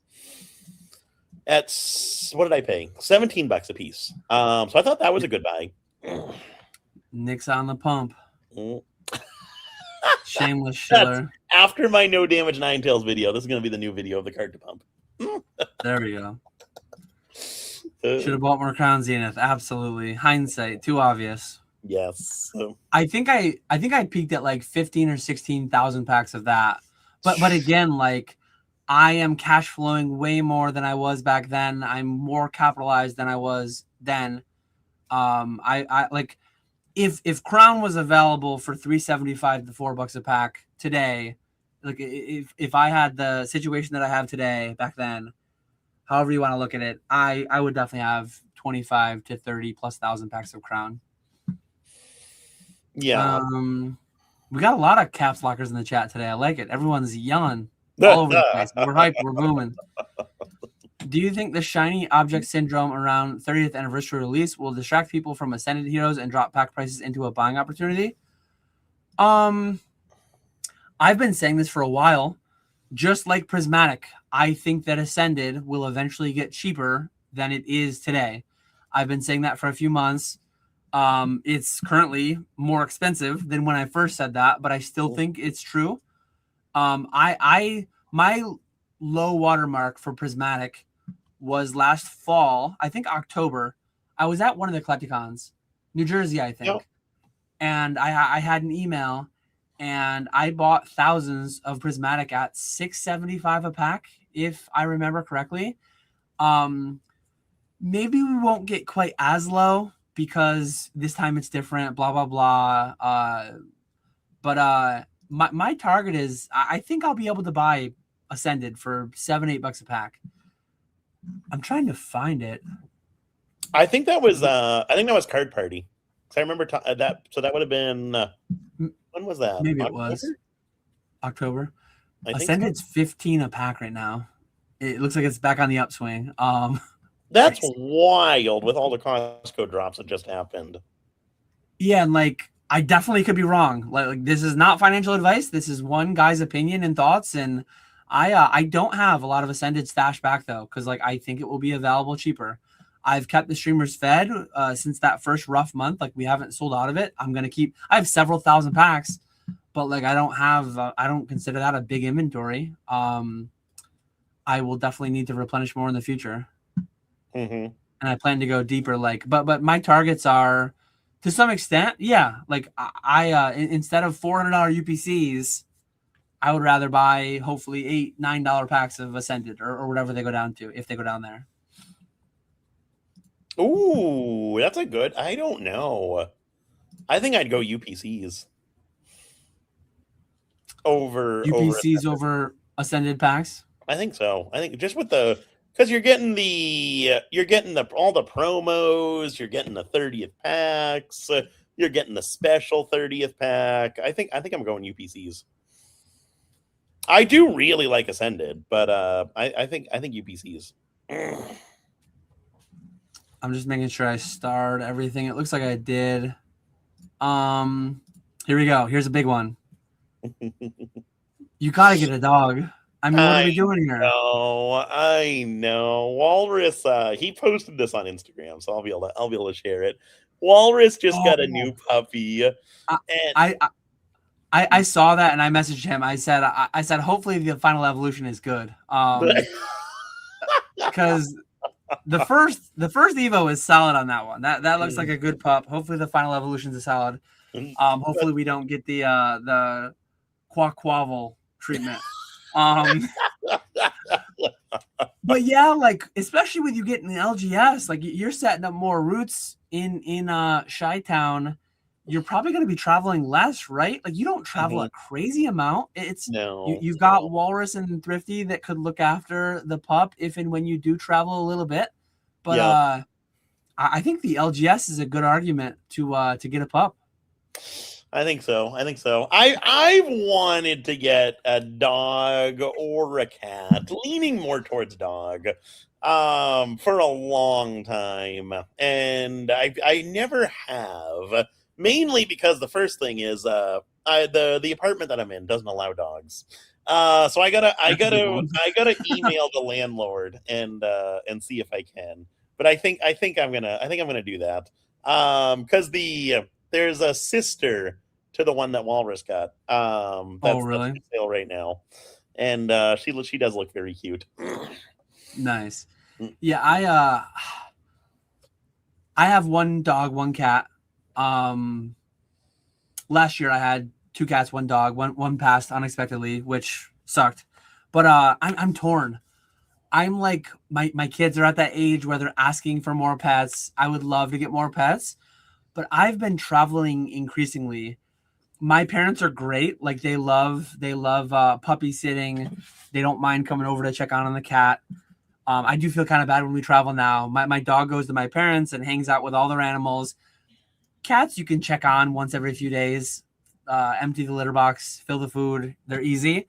But like my cat is alone when we're gone. That's kind of sad. I think she's fine, but it feels like selfish to get a bunch of animals and then just travel all the time and dump them on my parents. And so I don't know. I'm torn. The thought of not having any pets though would be like never in my whole life have I not had pets. Growing up, we always had multiple.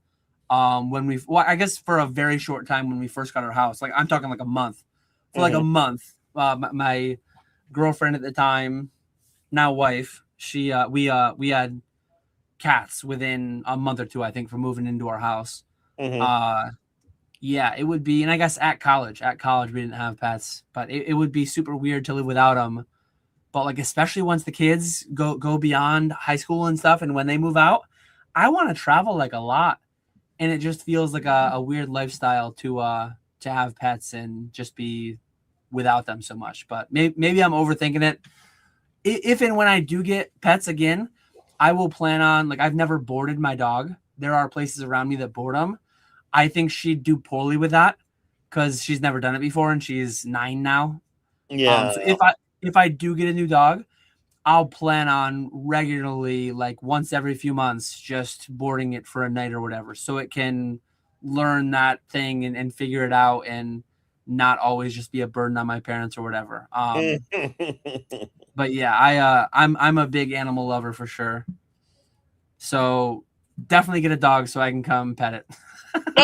So I can come pet it. I'm actually excited. Ponga's got a dog. He's got a few cats. I'm excited to see Ponga's animals next week. Another part of my Chicago adventure that I didn't mention earlier.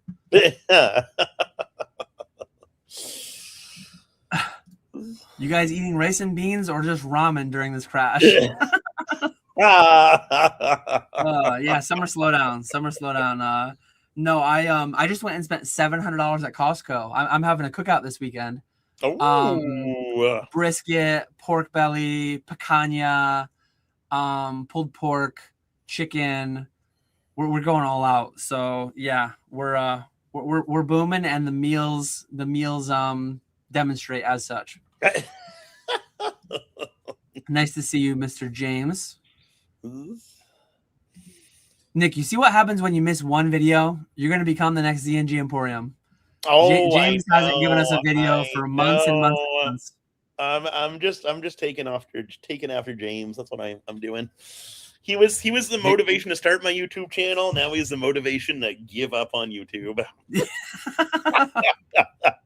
He's almost down to eating shoe leather. Dark days. Consigned today. James has children to feed. Consigned today. And that's one thing too. Like, I love dogs a lot more than cats. The best cats.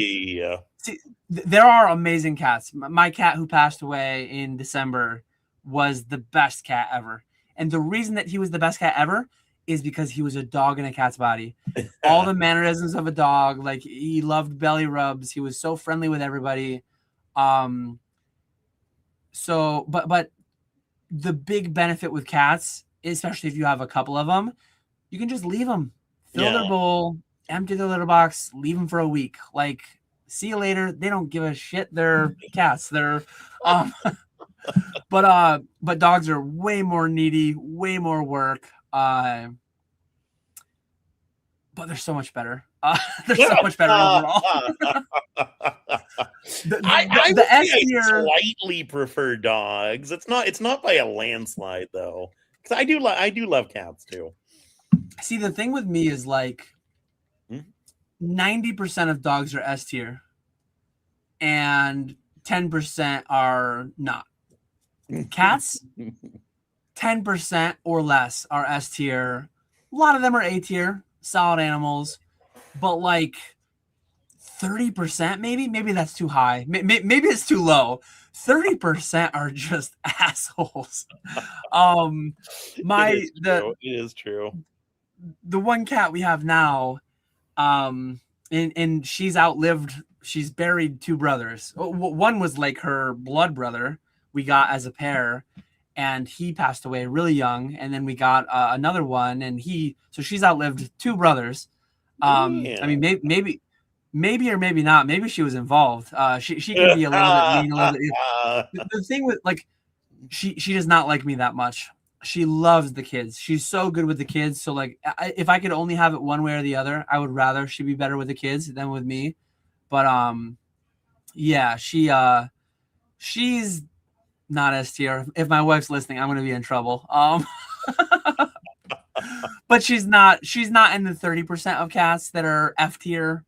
But she's like a C tier animal. Man. I'm gonna have to go give her a kiss and a hug after this podcast because I feel bad saying it. But no, like cats are just tougher.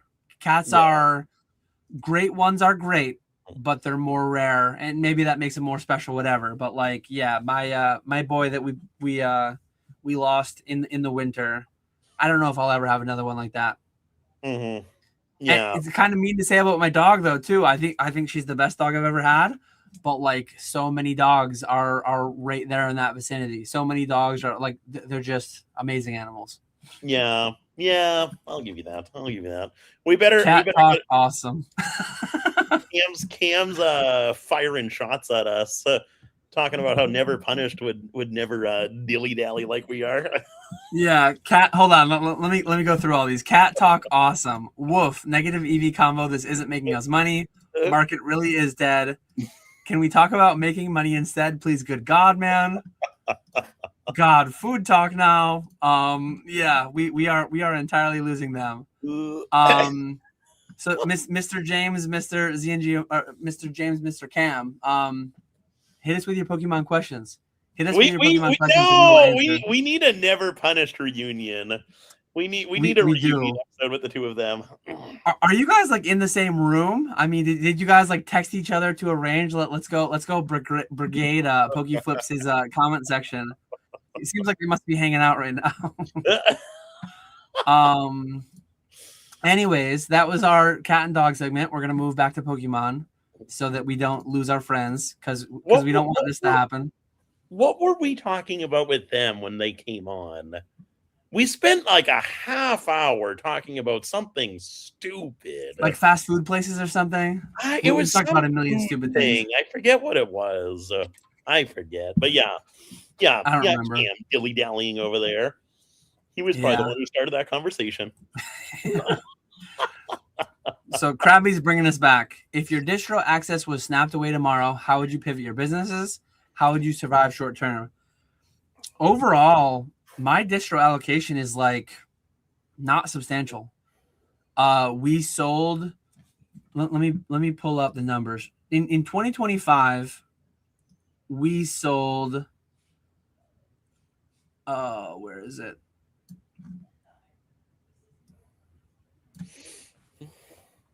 Oh, it's not sorted. Yeah. We sold 25,000 packs of Prismatic in 2025. My entire allocation was like not 10,000 packs. Like across all SKUs, across all Wave 1, Wave 2, everything, re-releases. So significantly more than half of what I sell is not distro. Yeah. So if it snapped away tomorrow, I would take a hit. I would like my net is higher because of having distro. I bought all my pitch black for $105 a box or whatever my distro is charging me now. If that was taken away, I would have to pay a percent of market. I would probably be paying 85% of market now on it. And I would still make money. I would still be able to pay the streamers. I would still be able to operate, but that would just be a direct hit to my net that would be fully survivable. Right now, that's just like extra product to set on the pallet. What about you? I think it would be similar to you. It would stink not being able to get stuff for cheap. Because like the MSRP nights that eBay does, obviously it would be a lot tougher to participate in those. Not getting product through distro. And those are always good streams. People like those. So like that type of stuff would be a lot more difficult to do. But yeah, I think it would more so be the same. Because yeah, like every set that comes out, we're done with we're sold out of distro packs the weekend of release. Pitch Black, I do still have. I think I'm down to a couple hundred packs at this point. But we do still have some Pitch Black.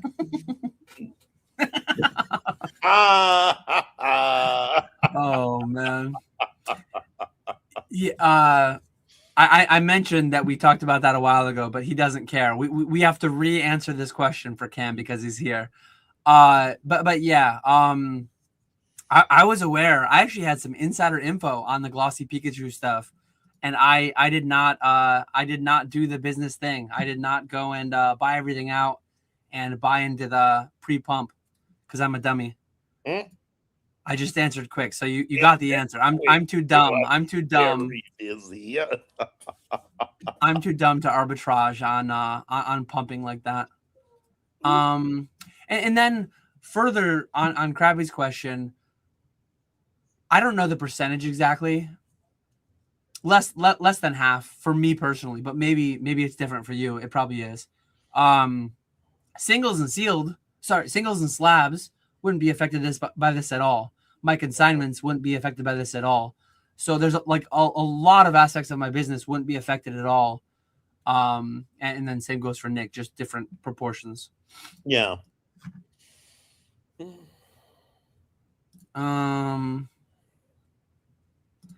That insider info probably did spread pretty wide. I guess it depends on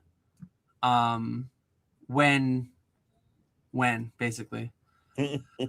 Why is card ladder so popular for pricing slabs? I've checked multiple slabs and the card ladder value a lot of the time is just the last sale. Seems like price charting does a better job of taking an average because of GameStop power packs, because of Fanatics instant rips, because the large platforms are using it. So that's what it is. PSA owns card ladder. So I just name dropped all the reasons why. PSA, eBay, Fanatics, GameStop. That's your answer right there. It doesn't really matter how accurate. It matters how widespread and how used something is. Mm-hmm. Yeah, that's all it is. I don't like that app at all. I'm not a fan of it. Yeah, a lot of the liquidity in today's market buys off of that. So that is gospel. Like I always say that I'm just one guy sharing my thoughts and my perspective, my information. But like card ladder, it is gospel because I have deep liquidity based off a function of that price. So when money's put behind it, that makes it just fact. Card ladder in the right avenues, in the right on the right cards is just objective fact, and people. So yeah, that's why. What is the ideal inventory for eBay Live selling? Just approved and currently a top-rated seller with 100% positive feedback. The Hollow Hoarder is coming in hot. Way to save that question for 3 hours in. That was like one of the first questions we got 2 hours ago. 7:46 p.m. mine shows. I must have missed the first time. I didn't Oh, see it. okay. Ideal inventory for eBay live selling. Definitely modern. Definitely modern. You want to have a good variety of everything. So I would definitely have some WotC, have some modern, have some singles, have some slabs. Because you never know what's going to do well. There's so much variance on what does well, and it all just depends on who's in there that night, what they're looking for. Some nights slabs do absolutely terrible. Some nights slabs do really, really good. Some nights WotC does terrible. Some nights WotC does really good. There's just so much variance. But I would say generally stick with modern, like XY to current. Stick with Pokemon. Don't do trainers. And then stick with that kind of like $5 to $50 range, with some cards in the $50 to $200 range. I'm not going to listen to you at all. I'm going to go on eBay Live for my first stream ever, and we're going to be chucking all kinds of crazy crap. Nothing below $50.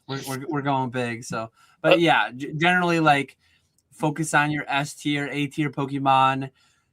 An eBay live stream is not the place to be selling some card that you need to spend 5 minutes to get into the nuance of the variant and the special stamp and the this and that, barring like Pokemon Center stamps. That would be the speed of an eBay live stream.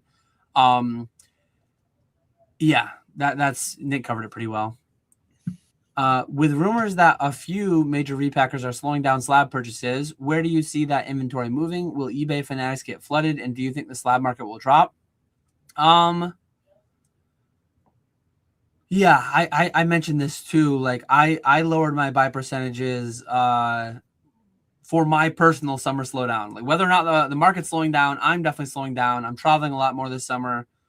But I've heard like and some of that's because certain things have dropped 10, 20, 30%. And naturally, if something went up over the past week, people want 95% on it because they assume today's price, tomorrow's discount. Once something drops 10%, people will panic sell for 75, 80%. It's like a double whammy. The price goes down 20% and then they'll sell for 20% lower of market. But anyways, no idea. A lot of it will probably go through ZNG Emporium and Fanatics, and like it'll probably go a little bit all over. But if and when GameStop ever just come like, hey, we have enough. Our demand is lowering. Our power pack sales are slower. They're not selling through. If I promise you, if GameStop and Fanatics and Courtyard and blah blah all these different ones, if they ever all at the same time turned off the buy demand, wild. It would be dark. And even if in unison, like a lot of them are paying 90, 95, 100% a card ladder at various times. If all of them, and they look at each other, they talk to each other to some extent. Again, we've got James here in chat. I'll bring up something that he said before. Coke knows of and talks to and about Pepsi. Does Coca-Cola give the secret formula to Pepsi? Probably not. But like, they talk to each other. They watch each other. They know what's going on.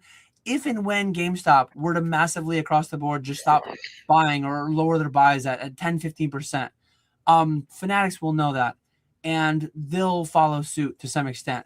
Because even if they didn't, say GameStop was buying at 95% and Fanatics was buying at 95%. If GameStop lowered their buys by 10%, even if Fanatics didn't know that, they would feel that, because a lot of the people would start trying to sell over here. They'd be inundated like I was a couple months ago. A couple months ago, I was generally paying 80 to 85% on most collections, and it went from 100K collection a month to like, I can deal with that. In December, I bought 100K collection. Biggest collection I ever bought. It's like, I can manage that. And then in January, I was offered 2 of them, and I bought them both. And in February, I was offered 3 of them. And it's like, okay, this is getting tough. We're pumping through everything we can, and it got to be too much. So I was getting offered too many. I couldn't afford cash flow. I couldn't like manage all of them at once. So I lowered my rates. I'm paying 75 to 80%. and I'm still buying some very large collections. So yeah, a lot of ranting to say like it'll go somewhere, and yes, it could drop a lot if and when a lot of big players all at once decided that they had their fill, they had enough, they didn't need significant amounts more. Mm-hmm. I think that's the thing that's got to happen though. Everyone has to back out and stop buying them. But I don't see that happening anytime soon. Unless like gambling overall slows down. Because that's what it is. Gambling is massive right now. And it's only getting bigger and bigger. I just don't see it slowing down at all. Nick and I were both at a casino in the past 48 hours, and we were chatting about that pre-stream. Invest in gambling. Gambling, yes. we are still early. Yes. Timmy wants to know, what will be the highest initial PSA 10 sale for the 30th Mew Umbreon UPC promo? Thousands. How many? I don't know. But that brave soul who sends it for $600 and has it on PSA's eBay within a week, they will be rewarded, I think. I'm going to take one from your playbook. It's going to be the PSA 10 Espeon and Umbreon sequential certs. Did you see that post I made earlier? Absurd. That's absurd. Over $10,000 more than the card ladders of the sum of the two. I've always been one to like, not trying to yuck people's yums, but like the consecutive cert thing is so dumb. I don't understand it at all. PSA should just offer a service, and theoretically they could. Like there are ways. I've heard of people doing this in the past. There are ways to get your cert deactivated, and theoretically, if you had a Mario and a Pikachu and a Luigi, and you got them both deactivated somehow, and then you sent in to get them reholdered under new cert numbers, they would be consecutive. So like the whole new cert premium, the whole consecutive cert premium, it is all brainless. It is so dumb because it can be replicated very easily for significantly less than $10,000. That said, consign today. I can sell your consecutive cert grails. I can do group lots, generally speaking, and that's the crazy part too. This individual, I told this individual who consigned with me, I said, like, if it was me, I just sell everything independently. I don't think it'll get a, and then dumb old me, like, nah, let's do the group lot. Let's put them together. Consigner requested, and I'm not going to push back on it. Let's do it. Over $10,000 more. That's just wild. People crazy. Just have way too much money. Yeah. Absolutely crazy. Is it still worth it to get some sealed first partner series 1 and 2? I have a bunch. I don't think they're going to be like my best performer over the next 2, 5, or 10 years, but I think they'll do well. Mm-hmm. Like the Nagaba packs, they're a very different product from the Nagaba packs. But if you had asked me a few years ago, whenever I bought those, whenever they came out, I was buying them for $20 a pack or whatever. If you had asked me like what my price targets were over time, I would have said a lot lower number than they are today. Mm-hmm. And I liked them. I thought they were going to do well. I would have said the same thing. I don't think these are going to be my highest performer, but I think I'm going to be happy I set them back. So depending on how active you are in the space, I think if you like, there's going to be tons of slabs that way outperform. There's going to be tons of signals that way outperform. There will even be some other sealed that way outperforms, I think. But they're a part of my broader portfolio. Is where I'm at with it. Yeah, I would say the same. I think those are going to do. I think they're going to do well long term. I think they're really cool cards. People are going to want the whole. Once you get all 3 packs, people are going to want all 3. Because like they're cool packs. I think people want to collect those, and then the cards inside are really cool. There's just a lot of those. You see people. I don't know how much you're on Facebook, Dan, but there's a lot of people selling a lot of quantity of those packs broken down.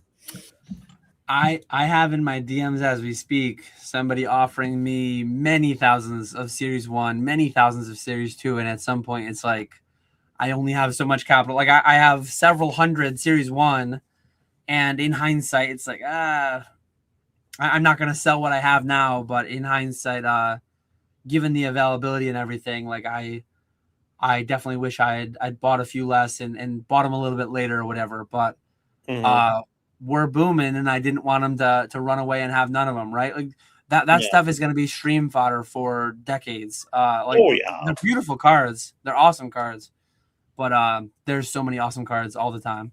Yeah. Dan, it's all brainless. Dan breaking the news that actually this entire hobby is brainless. My last solo live stream last week, I fed it into Opus as I do. And I was just shitting on grading so much last week. All my shorts that are going to come out in the last few days, the next week and a half, are just talking about how dumb everything is. They're talking about like crack out 100 black labels and grade them 100 times, and you won't have any submissions where they all get a black label again. You probably won't have any submissions where you probably will have some submissions where there's none. If you crack out 100 black labels and regrade all 100 cards 100 times, you will probably have singular submissions where the guy just got dumped by his girlfriend, whatever, he flat tire on the way to work. You will have submissions where 100 black labels, 0 get a black label again. And then you will never have a submission where all 100 get a black label again. No. A Beckett employee would probably be fired if they gave 100 consecutive black labels in one submission. They would get a call down from the ivory tower, like, pack up your things, you're done. What are you doing here? Black labels are premier and exclusive and hard to get. Like, it all is fundamentally a massive joke. What we get I only have so much capital. Pathetic.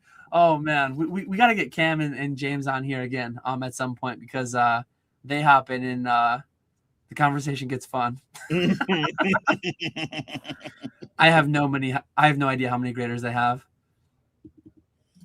Has anyone seen Cam and James in the same room recently? I have not. Maybe I have. I don't know. I actually think that nothing will go down. Over Pokemon Steven. Because he didn't say hi to you. Oh, hi, Nick, and the other guy. How's it going, Pokemon Steven? Nice to see you. We are going to be wrapping up relatively soon. It is my kid's bedtime pretty soon, and I do want to. Well, I have a lot of crap I have to do tonight too, but I got so much catching up to do. Yeah. I'm almost out of Black Bolt, White Flare. Is it just over for those sets? So I paid up. I put a hot buy list out this week. I'm at 95% of market. Man. So I might make my Monday video about Black Bolt, White Flare. I got kind of sick of it. So I was offering 85%, which is solid, on my hot buy list over the past months, and it was barely trickling in. My this will be part of my video. I don't know the numbers off the top of my head, but I guess like and subscribe and follow along. I guess you're on the wrong channel to do that, though. Close this channel. Go like and subscribe on KetchumAllCollectibles. But how silly is it that I was offering 85% of market? Like, I was offering $10 3 months ago and getting almost nothing. Had I just manned up and offered 95%, I in hindsight, it's always easy. They could have gone down, but they didn't. I got more in the past 2 days than I had gotten in the prior 3 months, being at 85%. And in hindsight, it's like, had I bought at 95% for the first time, I would have been buying for $9.50 a pack. Now I'm buying for 15. My thesis, my thought, my hope is that they'll be 20 in a couple months, but they could also go back to 10 if some major Sam's Club, Costco, whatever gets released. I have no idea. I would lean towards not, though. And that's why talk versus walk. Talk is cheap. I'm putting my money where my mouth is to some extent. And I bought a lot of Black Bolt, White Flare this week. Mm-hmm. Yeah, there's just not enough of those packs. Going back to the whole limited capital thing, I've put over $100,000 this week into Black Bolt, White Flare, which It sounds like a lot of money. 3,000 packs of Black Bolt, 3,000 packs of White Flare. That's $90,000. So I only bought like a few thousand packs of each, and that is crazy to think. That's crazy to say. They came out a year ago. I could have bought how many ETB cases at full market for $450 a piece or whatever. Absolutely crazy. It is. It's wild. Even the singles in those sets, like the illustration rares, are crazy expensive. That guy, not our friend. He's a PSA hater. They're the best ever. Hey, I'm an equal opportunity hater. I hate all of them. I hate all of them equally well. I have a love-hate relationship. I love what they do for my bank account, but I also I just hate how inconsistent, and my former engineer self does not jive well with their lack of consistency and all that.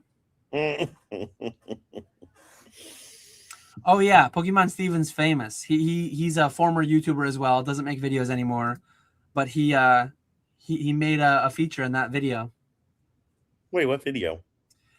His video where he cracked 200 PSA 9s, I think it was, and he got some amount of PSA 10s. Oh, yeah. Somebody made a video and they took like a snippet from that.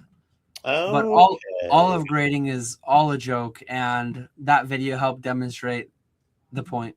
Yes, very much so. Clayton says, I have healthy position in prismatic ETBs and UPCs. This is just another Priz idea. Talking about the nationals. I thought this was a question. Okay. It's a follow-up comment on the former question. With that, Kenny G wants Cam making money every single minute. It's negative EV convo. Cam, make sure you say consign through Golden today in the comments. That way it enters the public record that you're on business. Then you can expense when you gift us 50 subs, just in case you decide to do that. Oh, that's true. That's true. I make videos. I just don't post them. It's hilarious. How long until this podcast is just a bi-weekly newsletter? I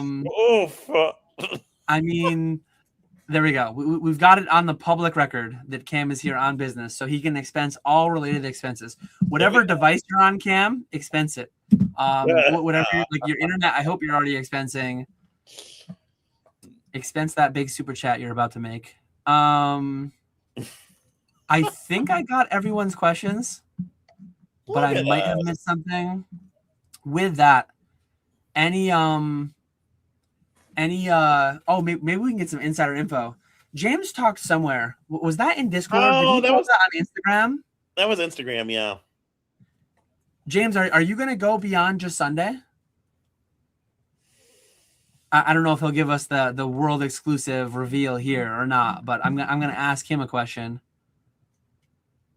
But yeah, with that, this one's talking about the leaks. I didn't see it, but Nick mentioned that he did. Oh yeah, the texturing on the cards and the Pikachus, they look so good. I'm excited for it. I can't wait. Oh, Pokewax says, I'm going to miss grabbing a popcorn and watching your auctions end on Sunday. Did James post somewhere? Like, is he already formally going to more than just Sunday?